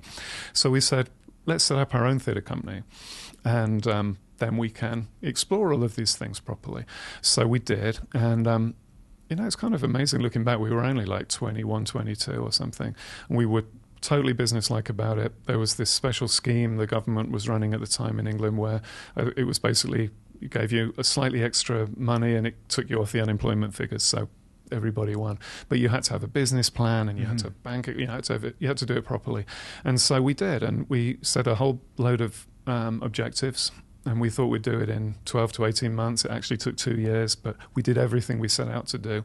And critically, it was really good, but financially, it was an absolute disaster because, most theatre companies, they will alternate a really well-known play with a new one. So you got to slide the new stuff in between the ones that fill the seats. Yeah, and to pay the bills. Yeah. But we didn't do that. We just did all new stuff. Ooh, that's a rough business model. So a theatre company that no one had heard of, doing shows that no one had heard of, we ended up completely broke.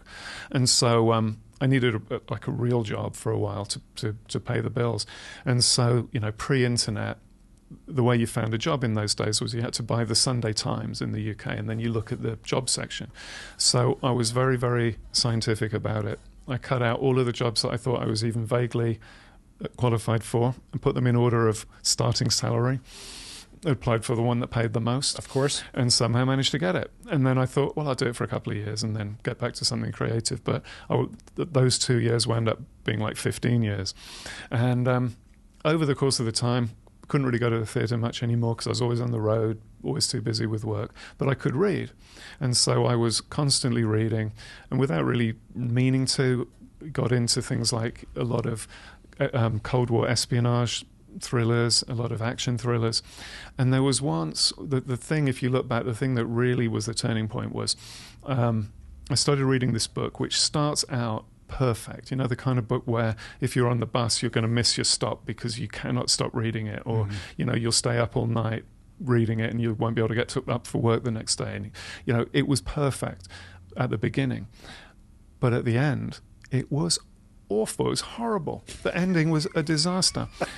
And I remember thinking to myself, why did the author do that? He had this character that he could have exploited. Yeah. He had this subplot that he could have brought back. He had all of... how does that happen? How does an author let that happen? I mean, they have to have editors, right? Or a publisher or people that are working with them? Yeah. But just somehow it got away from him, and it was so disappointing. And so those questions that had kind of bubbled up in my mind, they were like itches that had to be scratched.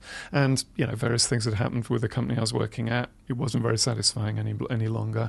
And at the back of my mind, I wanted to see if I could do it. I had this... I heard somebody said to me one time that the saddest words in the English language are "what if," and I was making an okay living, and I could have stayed doing it, but I didn't want to get to the point where I retire and I say, yeah, but I did okay, but what if? Yeah. I thought, I've got to try. Even if I fail, I've got to try. So that's what made me want to write my first book. And I tried for a little while to kind of write in the evenings so that I was still getting paid, but I just couldn't get any momentum. Every time I thought I was getting somewhere, I'd be away from home for a week and then I'd lose track of where I was. And so it really wasn't working. So in the end, I just had to take the plunge, quit my job, and sink or swim. That's a risky path. It's one that I hesitate to recommend to other people because you're on this statistically anomalous side of it working out. Yes. But it can work. It can. Like you say, though, you're absolutely right. It's not to be recommended at all. But for me, that was the only way I was going to get it done, and I did not want to to get to the end of my life and think, like I say, well, what if I tried? Yeah. I hate that. And then how did the other 8 books come after that before you started working with your brother? So initially, I had a character that I wanted to write about, and again, kind of not the character wasn't the same as Reacher, but the kind of the thought process of reaching what the character I was going to write about was very deliberate in the same kind of way. And originally I'd hoped that he would be my one character that I wrote about for the rest of my career. But I wrote initially. I had a contract for 2 books, so I wrote the 2 books about this character. Then they offered me another 2-book contract, but I just had a feeling that I had a gut feel that things were not going in the right direction with the people at the publishing house that I was working with, and I didn't feel comfortable committing to 2 more. So in the end, I committed to 1 more book, and the process did not work well. Back in the 70s when you had all those super groups that would always split up, and they always said it was down to artistic differences. That was kind of how I would put it. We just weren't. We did not see eye to eye. We were not on the same page by the end. Well, even in the negotiation, I'd have to imagine if they're offering you 2 and you come back with 1, that's a little bit of a maybe this isn't working out so well. Exactly. Normally, it should be that they offer you 1 and you say, no, please give me 2. Yeah, or 5, perhaps. But I just didn't feel comfortable. I could tell there was something wrong.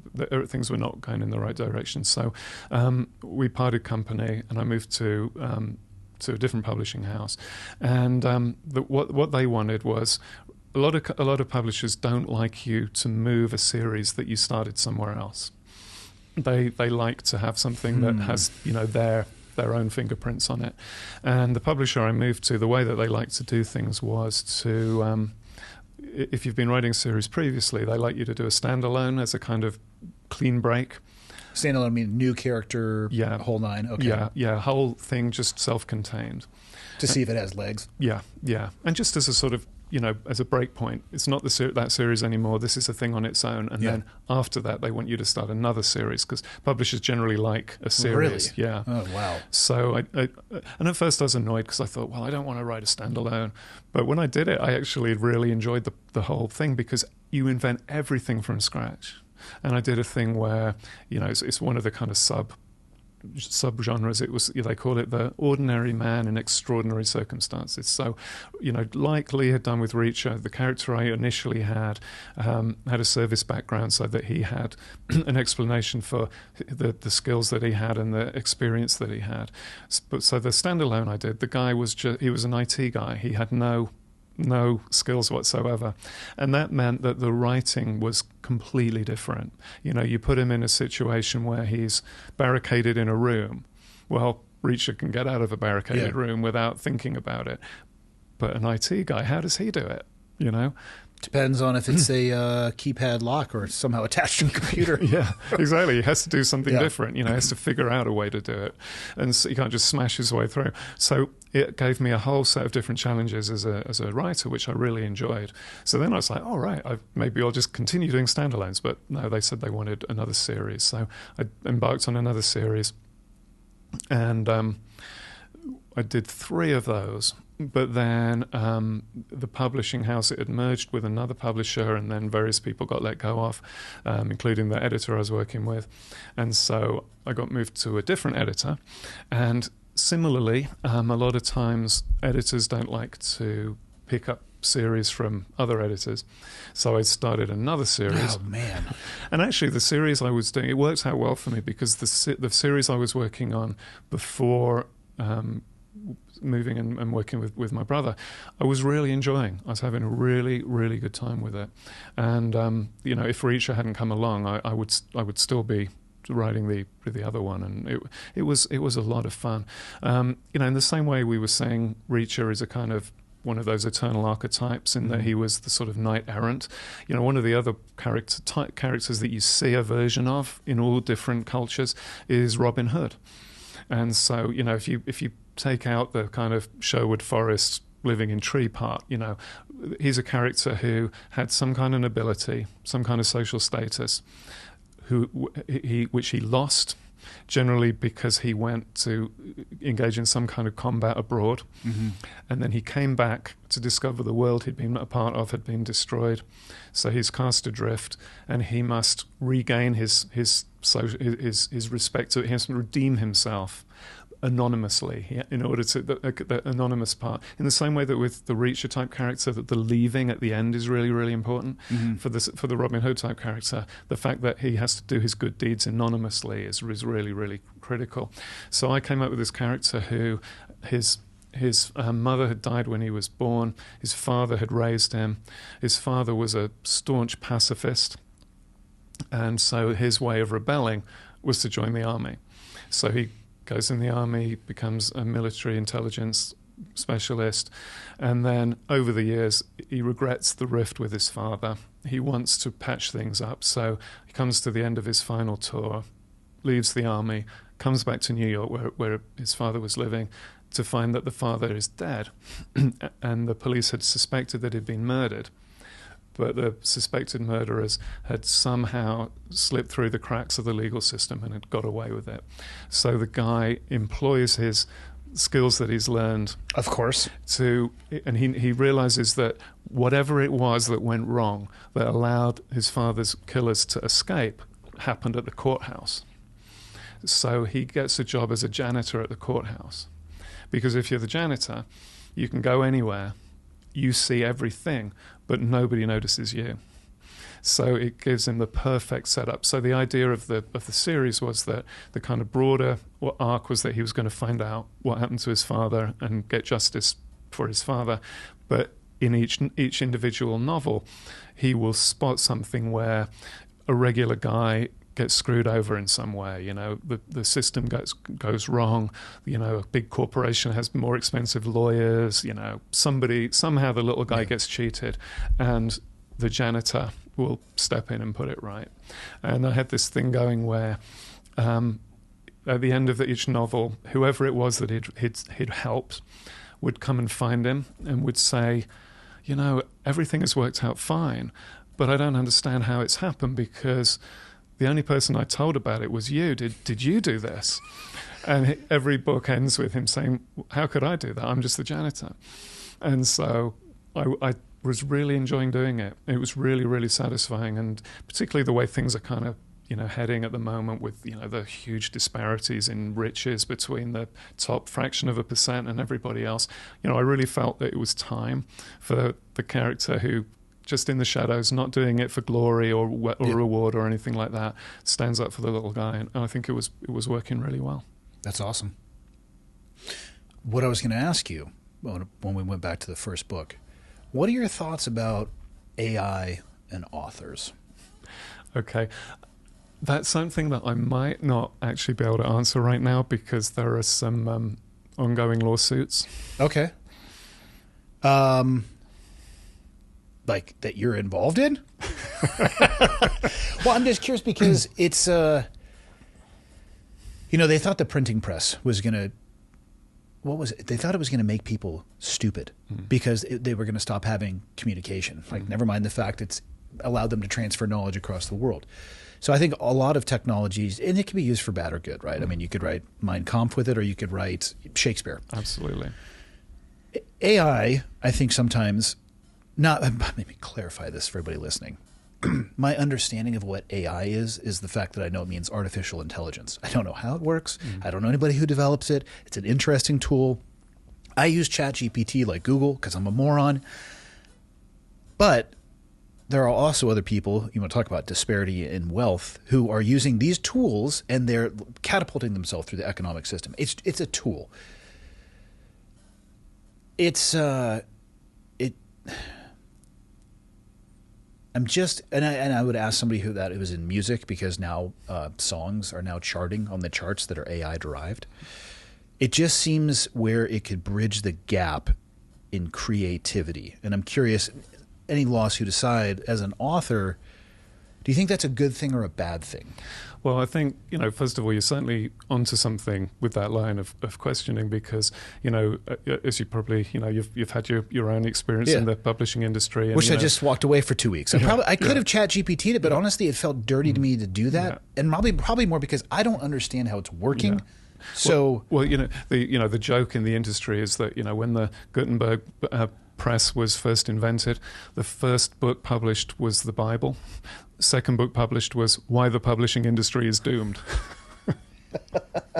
Because, I've been doing this 20 years now, and every year the sky has been falling, and it's always been a different reason, but the sky is always falling. So there's a lot of doom and gloom. And if you think back to when paperbacks first came in, when Penguin was the driving force, again, that was going to destroy the industry. It was going to. So what was their reasoning for that? I guess because it was seen as too kind of mass oriented. It wasn't serious enough. Maybe a cheaper price point too. Yeah.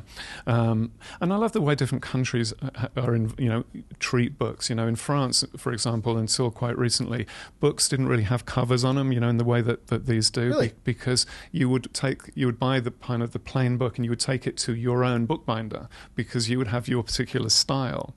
Okay. Yeah. Everybody's into their own thing. Who am I to judge? Yeah. So, but then, AI, there are ways in which you could say, is it another example of the printing press being thought of as a disaster in the paperback? But I think the difference is, as you said, the way that you print books and the way that the format that you publish them in is completely neutral. The book that you print or publish could be good, it could be bad, but it would be written by a person, and it would have human creativity as its spark, as its origin.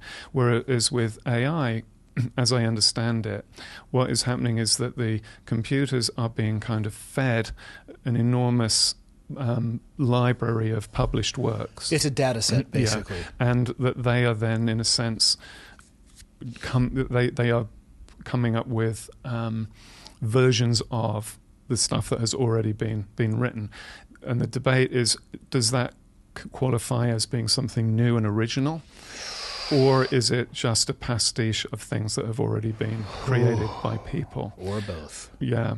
And how does it impact on copyright as we know it? Because the book there on the table, if somebody took that book, opened it to page 34 and copied out more than a few lines worth, that would be an infringement of copyright because it was something that had already been written.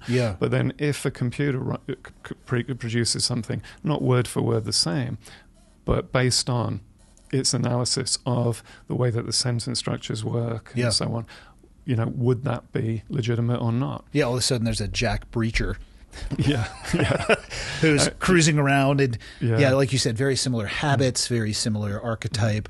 And I certainly saw this in terms of the acting industry as an example, where, the traditional way that you would become a TV star or a movie star is you'd start off, you'd hang around the studios, you would get a job as an extra. Yeah, a little background work. And then maybe you step up. If people notice you, maybe you step up to where you get one line, you get 5 lines, and you work your way up. But with AI, what the actors were concerned about was that once you'd worked as an extra one time, they got you. They had your image, and they could then use that image any time in the future.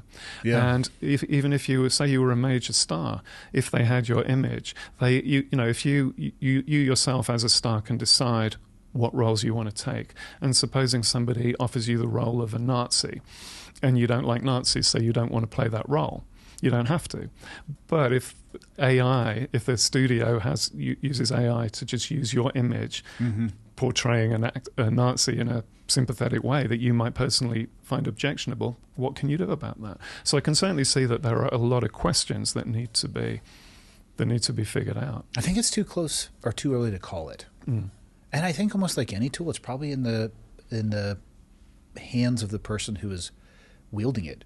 I mean, if we could train, let's say we weaponize AI against cancer research, that would be pretty awesome, except for somebody would buy the patent on that and make it completely unaffordable. That would be not awesome. Yeah. But I mean, how about we work on cancer? How about we work on Alzheimer's? How about we cure leukemia. You know, I mean, I can see great expressions of that. And again, I'm not exactly a learned doctor when it comes to AI, but the creativity thing. I mean, the fact that AI music is charting and it sounds good. Yeah, I've never heard one, at least not knowingly heard a. That's what I was going to say. You may not know it. Yeah. I mean, there's AI influencers on social media platforms, and I think you can still kind of tell a little bit. But I mean, we're a couple years into this, maybe 4 or 5 years into this. What's it going to be like in 10 years? I mean, I can 100% see it being a place where, man, your main competition is a machine that's hooked up to other machines, and you can crank out a book like this. Well, it'll just give you all 30 in 30 minutes. Exactly. And, you know, you could see from a publisher's point of view the attraction of that, because you don't have to wait a whole year and only if you pay care somebody more to do about that. money than people, I guess. Well, you know, I'm not saying publishing in particular, but business in general, you know, cares a lot more about money than people. Man. You think there'll be another Reacher movie? No more movies. Really? No. Like hard and fast rule? I think... I don't see it as a hard and fast rule, but in terms of just, you know, Lee's preference, because of what we were saying earlier about the way that you know, streaming to EV. Yeah, it's shallow. It's a shallower experience. Yeah, you have a much better experience. So I can't see any reason that he would want to sacrifice, you know, 8 to 10 hours of screen time to go back to 90 minutes. I can think of one. And it looks like Thomas Cruise coming with a sack of money in his private jet. Yeah. And the entire jet is full of sacks of money. I would reconsider that. Yeah. No, I mean, I do get that. I did enjoy the 2 movies, though. I thought they were good. First one I thought was better than the second. Yeah. But again, what I like about him is the twists and turns, and that's why I was fascinated about how people create that stuff.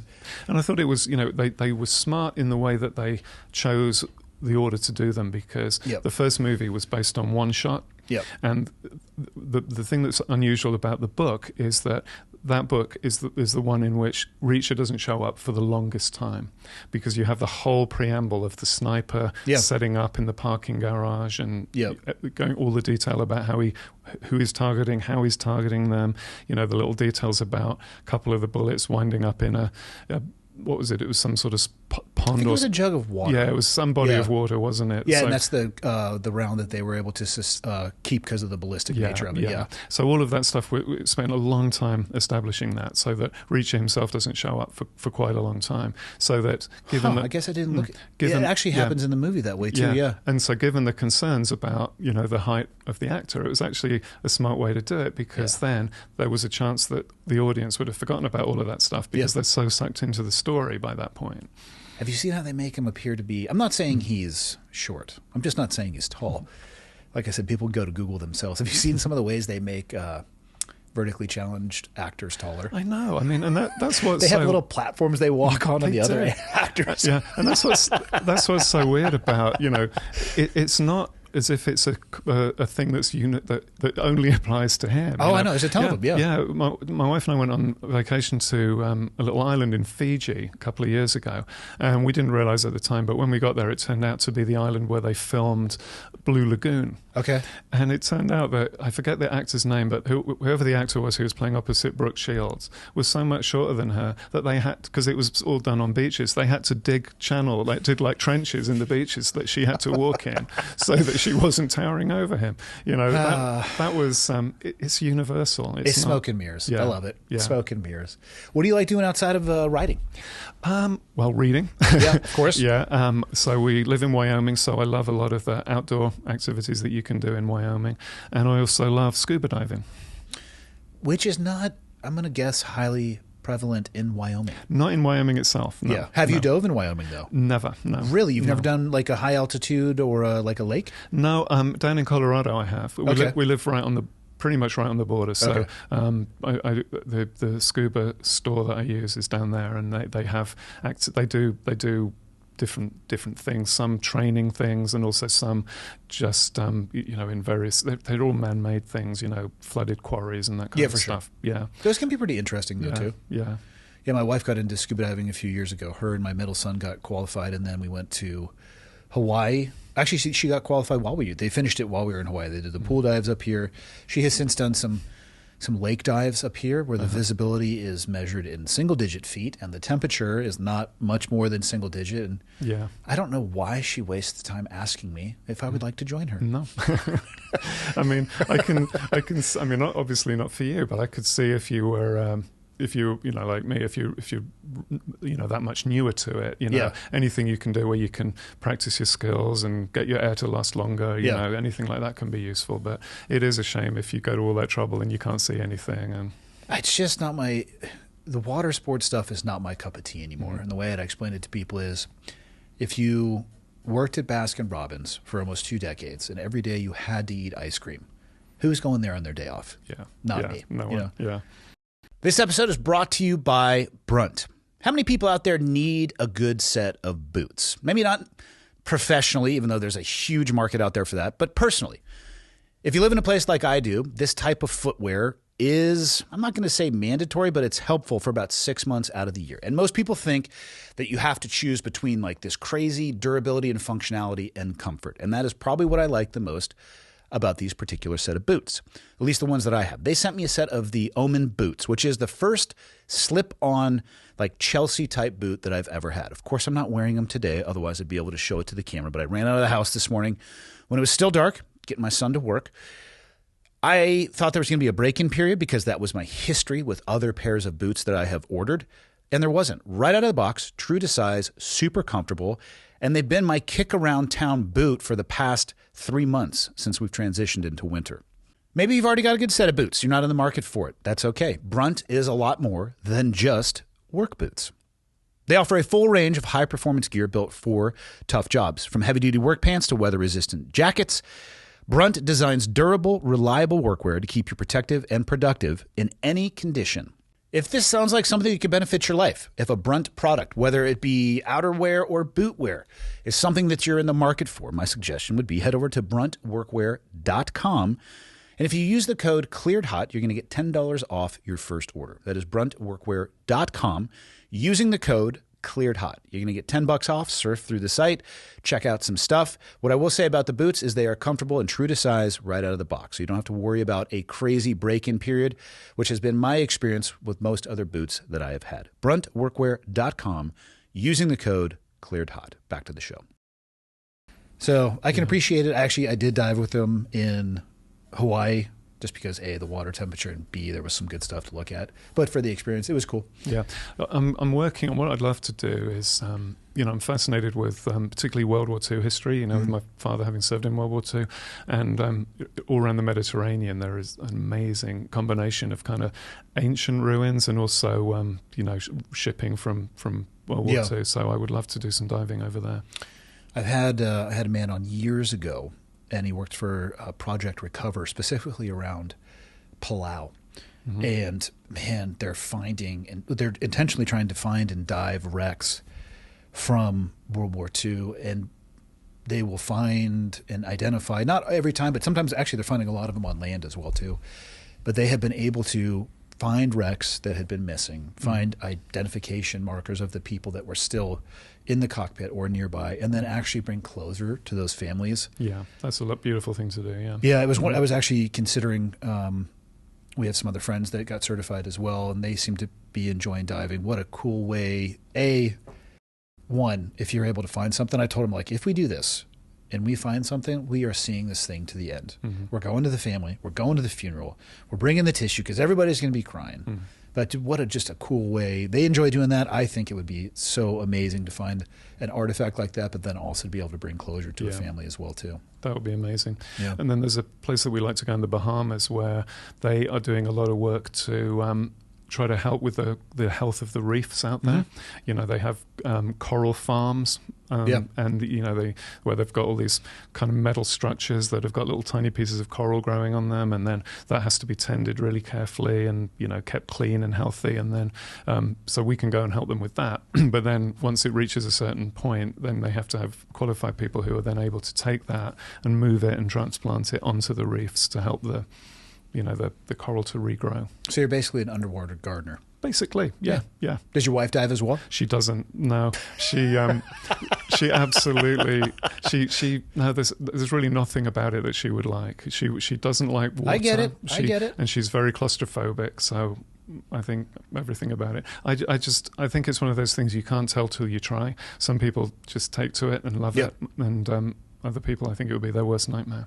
I have seen people who are claustrophobic have a very negative reaction to it, and then others who claim to be extremely claustrophobic and didn't find it to be that way at all. They actually found it to be very enriching. Mm-hmm. But that was a coin toss. Yeah. I could see that going both ways. Yeah. What is Reacher up to in the next book? Give me some wave top. What's he thinking about? Well, this is part of the problem with the way that we write, because so far, let me guess, he's been on a bus somewhere. So really, it's an early stage yet. And, so he's got his passport, his toothbrush. Yeah. He's cruising around. He's got his ATM card now. Yeah. Post 9/11, he had to get the ATM card. Yeah. Okay. How far into it are you? The ideation? Still early days. Okay. Still early days, but we always try to work on the. I mean, it sounds obvious. Get the beginning as good as we can to really make an impact, and then we work from there to try and match the same standards. So, what do you use for the beginning? What's your theory on that hook? How many pages do you think you have to really grab somebody? Well, I think you've got to do it pretty much immediately, and that is really the most. When you're talking about a long-running series, it becomes probably the hardest thing to do, because there's always an element of coincidence about it, isn't there? The old joke about Miss Marple. If you were checking into a hotel in England and you saw Miss Marple in the queue ahead of you, then you would just leave because someone's getting murdered. And so you've got to find a way that Reacher gets drawn. It's always going to be some sort of coincidence, wrong time, wrong place type thing. One or two exceptions. There's been one or two of the books where it was more deliberate. Bad Luck and Trouble, for example, where his old friends from the army managed to get a message to him to ask him to come back and help. Yeah. And then the prequels where he's still in the army. Then there are real obvious reasons for why he has to be involved. But other than that, it has to be a kind of wrong time, wrong place. And there's only a limited number of those, so it kind of becomes harder each time to come up with something that the audience, that the readers are going to accept. Yeah, because it can't be too implausible. It can't be. Yeah. And so we always want there to be. We feel like you probably, if you're lucky, you get one pass per book. One thing that they'll let you get away with, and you play that card at the beginning, which is how Reacher gets pulled into the story. Yeah. And once you've got him in there, then that's it. Everything else has to be completely watertight. And so with exit strategy, I was thinking, well, what are we going to do that's different? And so in this one, what we did was the idea that essentially somebody was asking for help. They slipped a note into Reacher's pocket. Only Reacher accidentally. Not to give it away. Sorry, spoiler alert. Yeah. So he was intrigued because who has the skill to sneak something into his pocket without him realizing? And also, clearly, it was mistaken identity. So how on earth did that happen? Well, he did say, "Give it to the biggest guy." Yeah. I liked and again, not to give too much away, I liked that the antagonist had ties to the military contracting world. That to me is that is such a gray area of outsourcing warfare, which, and again, it's a fictional book, but that's kind of what again, not to give too much away, but that's kind of what the guy wanted to do. Maybe he had set some stuff up to make it, even more profitable along the way at the cost of other things. But yeah, it was I think it's a very germane topic in this current era. Yeah, I mean, and sometimes you write you write something. It is fiction. You have completely made it up. Yeah, and then something in the real world, you come across something. That's right, because you probably did write that about 18 months ago. Yeah, and then so right as the book was coming out, there were those revelations about the drone operators in Ukraine, that have this user interface that is like a video game. Yeah, and the more successful they are, then the more access they get to better equipment. It's actually, I believe it was described as the video game point structure, where they are, man, you want to talk about dehumanizing and gamifying warfare? I don't think those things should be combined at all. I mean, my God. But you see, that's how they're recruiting now. We were down at there's a fantastic air show in Colorado that we always go to. It was the Thunderbirds this year. It alternates between the Thunderbirds and the Blue Angels. And, there was... I'm sure there's no rivalry between those two. Definitely not. Yeah, was it F-18s and F-16s just battling it out? Yeah. And there were recruitment stands there, targeting teenagers who like playing video games. I don't know where I land on that. It's such a horrible thing, but I think it needs to maintain that level of horribleness so it becomes or maintains a measure of last resort. Yeah.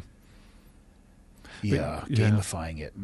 I read a lot of nonfiction and a lot of sort of military-oriented nonfiction, and that's something where if you read stuff from World War II, really pretty much up to the Second Gulf War, there are a lot of similarities.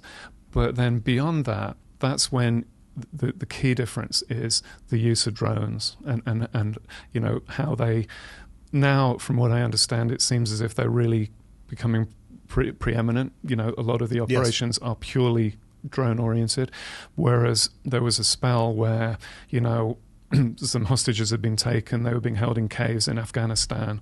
They had to be.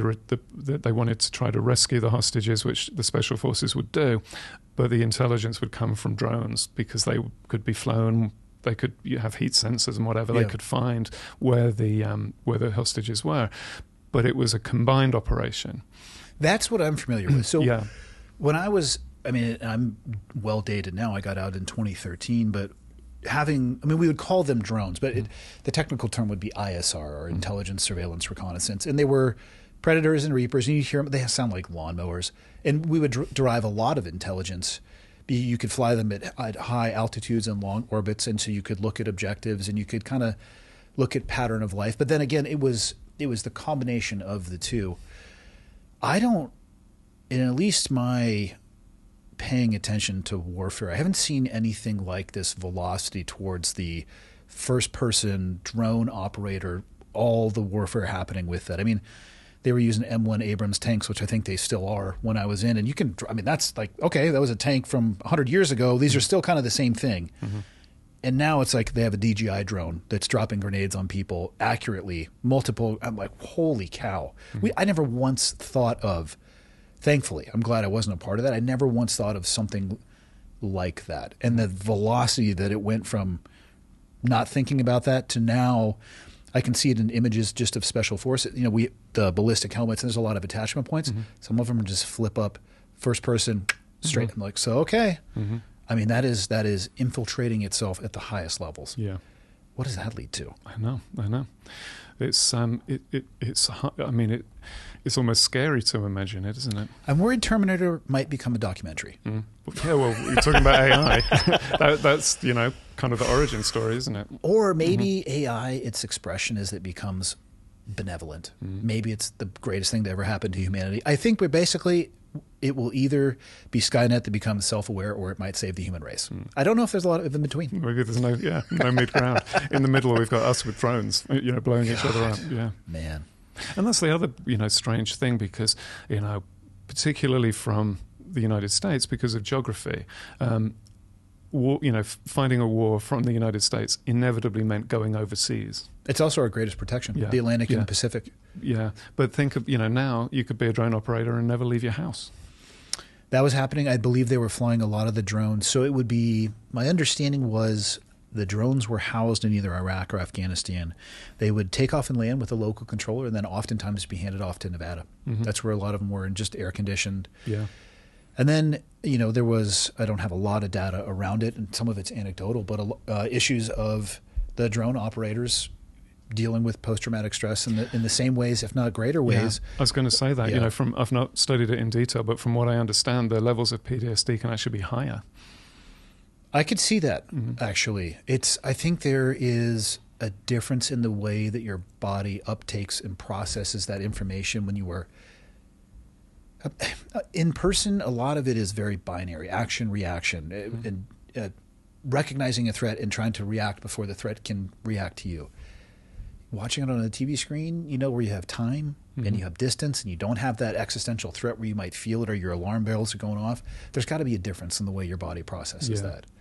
Yeah, I think that instinctive element, that if you're there in person and you are, it's literally life or death, that must affect you differently than if it's just purely a mental reaction. A sense of detachment would be, which I guess you both are mentally detached and physically detached from the battle space. Yeah, I don't know the answer to that one. Yeah, it must be very weird. I remember, I don't know if this is related or not, but I'm thinking of, I read a lot about the effort in World War II to break the Enigma code, and a lot of that was down to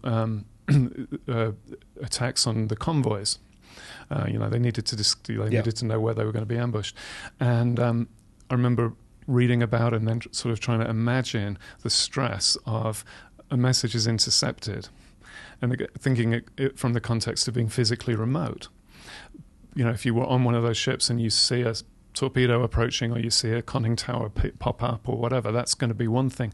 But here are guys, in rural England who a message has been intercepted, and if they don't decode it, hundreds of people die. Yeah. What must that stress feel like? You can add another layer to that. When they did crack it, they had to decide which attacks they were going to allow to be successful. Exactly. Because and which ones they weren't. Because if all of a sudden you start having a perfect record. Yeah, they know that something's wrong. Yeah. And that is why, my brother Lee, he was born in Coventry. And that was a perfect example of that, because they called it Ultra. Intelligence derived from cracking the Enigma code was called Ultra, and they knew they knew that there were two upcoming raids, one on Coventry, one on London, and they let the Coventry raid go ahead. God, that has got to haunt you for the rest of your life. And this one thing, if you're ever over in, I don't know if you spent much time in England, but I've been a few times. Yeah, if you ever go to the city of Coventry, that city was decimated by this raid, including the cathedral. There was this beautiful ancient cathedral completely destroyed. Well, there's 2 or 3 walls left and little tiny fragments, and after the war, when in the 50s, they built a new cathedral. But what they did was, rather than clear the site and start again, they built the new one right kind of next to the remains of the old one. So that combination of the shattered remains and then the new one that was built is really, really powerful. Yeah, I bet it is. Man, what advice do you have for people who think they want to be a writer? Obviously, you've already said quit your job. Yeah. Cannonball, just jump off the cliff. It's either going to work or... Yeah, they say, there's that old expression, if at first you don't succeed, try again, except for skydiving. Yeah. Yeah. I think if you want to write, absolutely you should write. If I can do it, anybody can do it. So absolutely give it a shot. But when it comes to advice, it sounds ridiculous, but my advice is to ignore all advice, because there is actually the best person in the world at writing your book is you. In fact, you're the only person in the world that can write your book. And the most dangerous thing, because what you want is your book to be completely unique. You want it to sound like you and you alone. What you don't want is to make it sound like there's a whole chorus of people interfering with it. And if you let too many people get involved and too many people say, oh, you should include this, you should avoid that, you should not do that, it won't sound like you anymore. It won't sound like anything. It'll just be a mess. So ignore everybody else. Write the book that you want to write. What you can do, the only thing you can control is write a book that you like. And then that's where it comes down to luck, because you just have to hope that if you like it, some other people will like it. 10, 100, 1 million, you don't know. But you just have to hope that if you write your book your way, then if you are lucky, other people will like it too. And that's out of your control. But what you have to remember, and I suppose this is the only kind of practical advice, is that writing books is not a purely solitary thing. You have your part in the process, but there are a lot of other people involved. So you have to remember what your job is. And your job is to start on page 1 and keep going until you reach the end. Your job is not to worry about, is this book any good? Will this book sell? Will people like it? Because if you start, that other people do that. Yeah. If you start thinking about that, if you start worrying about it, you're going to second guess yourself and you're going to wind up paralyzed and you're not going to be able to do anything. So your job is not to make any of those decisions. You have one job, and that is to start at the beginning and not stop until you get to the end. What do you recommend in the modern era where you can self-publish on Amazon or a variety of different platforms? Would you say, well, let's say somebody they do that. They get from the first page to the last. They love it. It's in their voice. Somebody's going to have to publish it, whether it's you or a publishing house.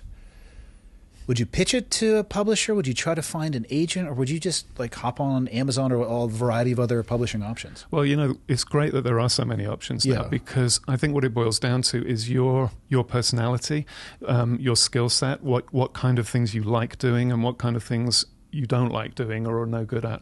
Because if you self-publish through Amazon or whoever, then you will be responsible for everything involved with that book. You will have to find an editor. You will have to find a publicist. You will have to find somebody to design a cover for you.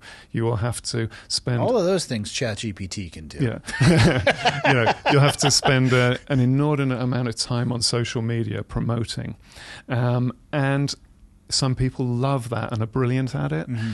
Me, I would be absolutely terrible. It would be tough to find all of that in one person who also, by the way, wrote a book. Yeah. And so I personally I know myself, I would be really, really bad at it. So for me, a traditional publisher is a better fit, because then there are people employed by the publisher who are experts in the promotion and the cover design and everything else. Now, what it means is you don't have to do all of those things, but at the same time you lose some control over them. And so if you like doing it, you like being in control of it, and you're good at it, then maybe one route is better for you. If you would rather be able to focus pretty much exclusively on writing, then maybe the traditional route is more suitable. So there's no right answer. It's just a question of fitting your personality to the different demands and the different opportunities. Yeah.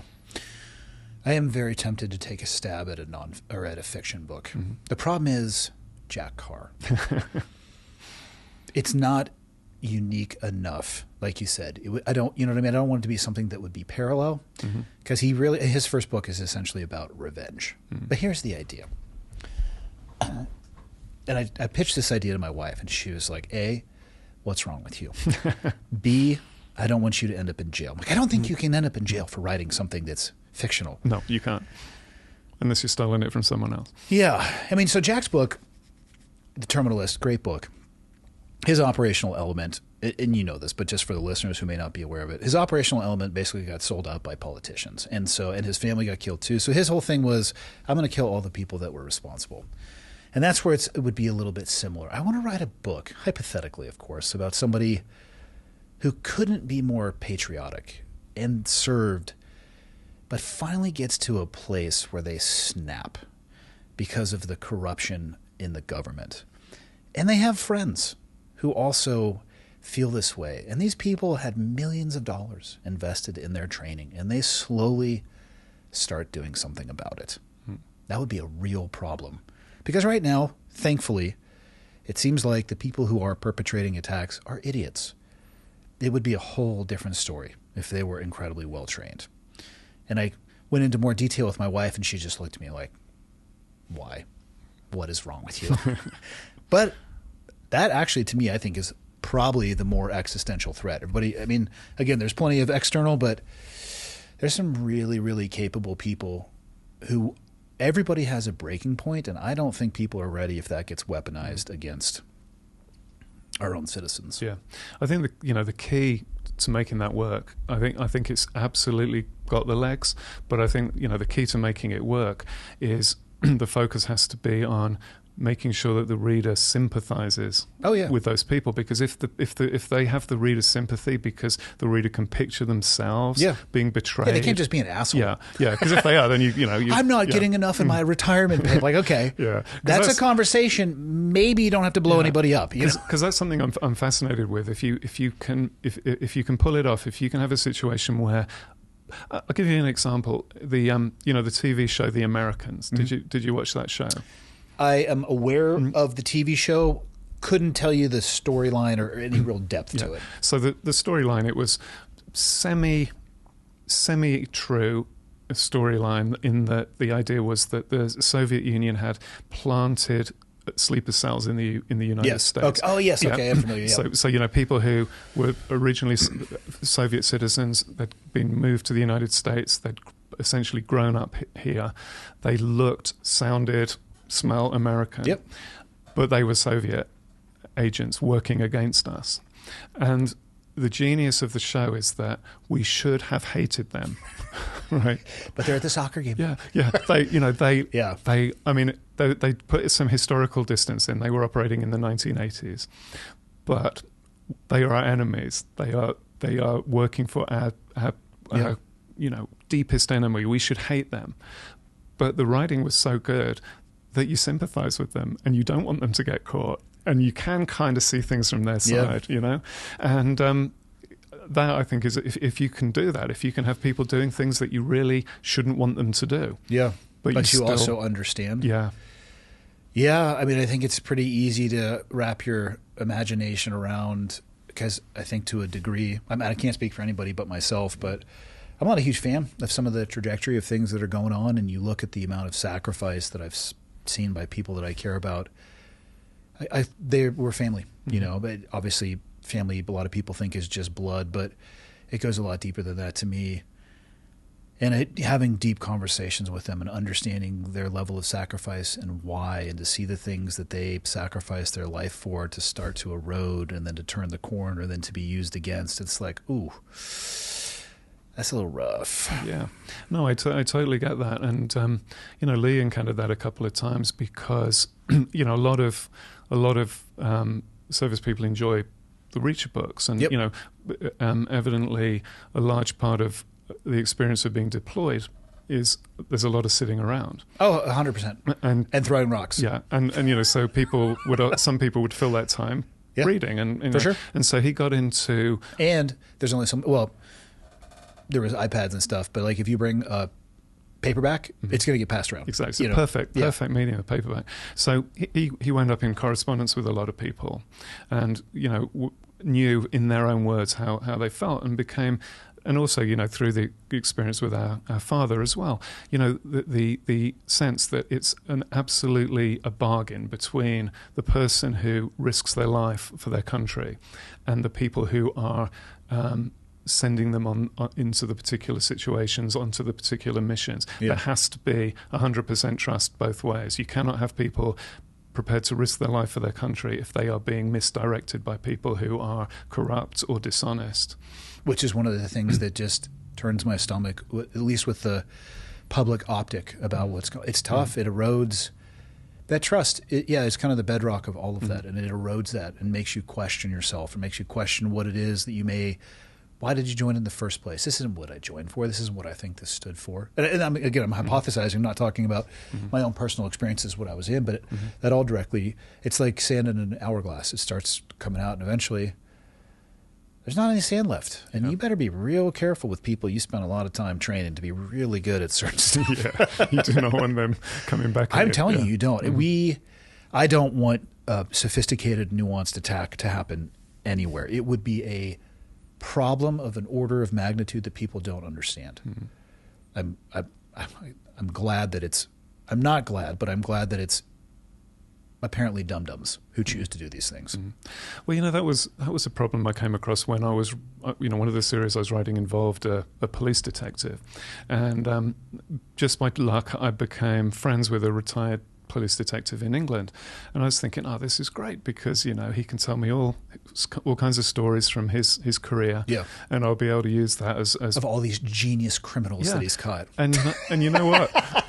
He said to me, the main problem is, in his experience, most criminals are just opportunists. I could totally accept that answer. Yeah, it's not so much that they saw a way to pull all of these strings and move all of these pieces around the board to create this opportunity. It was just one day they They saw something and just thought, oh, okay. Yeah. And so... or you caught them at a bad time. Everybody's got life going on. And, it's... I'm friends with a lot of local law enforcement. They don't need to be Sherlock Holmes, is the way I would put it. Yeah. A lot of the time. And especially in an era where there's cameras everywhere. Oh yeah, that is a game changer in itself, isn't it? Even at the airports now, like biometrics. Ooh, you want to talk about a game that changes? We'll still call it the intelligence world, espionage. Okay. Yeah. I mean, a few years have passed since this was the thing. But I remember one of the kind of litmus tests that the people developing that stuff had was that they wanted a machine that could differentiate identical twins better than their parents could, and that milestone was passed years ago. Yeah, I did just watch a show though. Actually, it wasn't a show; it was a YouTube video where the casinos, shockingly enough, have great AI when it comes to facial recognition. False positive on a guy, dude got arrested, and I'm pretty sure there was a lawsuit that followed after that. He had registration in his vehicle, he had ID, and they're just like, "Yeah, this software's pretty good, buddy. Yeah. Off to jail. Off you go." I think he was in jail for like 36 hours. Yeah. They're gonna pay out on that one. Yeah. Where can people? What's the best place? I mean, I see them at the airport. Again, so. Your guys' books are everywhere. Is there a more optimal place for people to get them that helps you guys more than anything else, or just grab it wherever you can? Well, from our point of view, it doesn't matter. But I would say, in terms of everybody's community, if you can find your own independent bookstore, that is always the best place to shop, because a bookstore is really, really important to a community. So if you have a good independent, please do use it. If you don't, then there are things like bookstore.org, I think it is. Okay. That we would look it up, but we have no internet because the power's down. Because the power's out. Which also is a really good way of doing it. They support local bookstores also, and so. But each to their own. Yeah. Barnes and Noble, Amazon, they are very useful places too. So wherever you like to shop, please do. How many more Reacher books are there going to be? Well, this is down to you guys. If you keep buying them, 21. We will keep writing them. Yeah. What do you got? I mean, you don't have to give me any inside baseball, but I'm assuming you guys do multiple books in a contract. Do you have a specific amount left that will be at least? I think there'll probably be. I don't think I'm giving too much away to say that there should be at least 3 more. Okay, fair enough. But hopefully more. Good chance. Yeah. But hopefully, I would, in an ideal world, I would love there to be a lot more than that. We're going to have to kill him. Obviously, the story would continue. You'd have an illegitimate child. Actually, he wouldn't have an illegitimate child because that doesn't go with the archetype. Yeah. But the archetype is so important, and everybody focuses on, everybody can sympathize with having some terrible problem in your life that you just at your wit's end how to solve. Yeah. Then this huge stranger arrives. He gets to the bottom of the problem and he deals with it. But the key is that he then leaves, because what if he didn't? What if he bought the house next door? What would you do? Would you have to mow his lawn every week? Would you have to buy him coffee? I mean, it would change the dynamic completely. Yeah. Do you have to hold his pocket when you're walking down the street, walking his dog? Yeah. That would be tough. Dude, we've been at it for a few hours. I want to let you get out of here. I know you traveled up here today. What do you want to leave people with? Well, just, we've been talking about a lot of things, obviously, including lots of Reacher books. We would love it if you would read Exit Strategy and all the other Reacher books, but if Reacher isn't your thing, just read something. I absolutely believe that there is a book out there for everybody. And, it makes me really sad when I hear people say that they don't like reading, because to me that just means you haven't found your book yet. Yeah. And if you've read books before and you haven't liked them, don't worry, keep trying. There is a book out there for everyone. And when you find it, it will enrich your life. So whatever else you do, whether it's Reacher or anything else, please read. Given that there are 30 books, does it really matter where they enter into the series? Not really. No, they're written in a way that you can pick up any book in the series and start there. Yeah. Yeah. Because I think even myself, I found probably double digits in and then flip on the inside cover. And you're like, oh, okay, and you can kind of work your way backwards. Yeah, you can. Cool. Well, thank you for making the trip out. I really appreciate it. Are you going back to the UK or Wyoming after this? Going back to Wyoming. Okay. Yeah. Nice. It's going to be a Wyoming Christmas this year. Well, I'm glad we got this in. I mean, Montana threw us a little bit of a challenge today. But thank you to you guys because, I mean, it's what people can't see is extension cords everywhere, 2 generators out on the roof. We are the only... I mean, I can't see out of the curtains right now, but I bet you we're the only building, Michael, or not even building, room unit with any power. The internet's still down. Well, you are because, I took an Uber down here and the driver said to me, are you sure you want to go there? There's no power in town. Did you not know that? You'll get out of here tomorrow. I think the winds will die off. There are hundreds of trees that are down. And not uncommon having wind events up here, but usually they'll give you an estimate of, hey, 6 hours, whatever. Yeah. I got onto the thread and it said, listen up. We don't know. Yeah.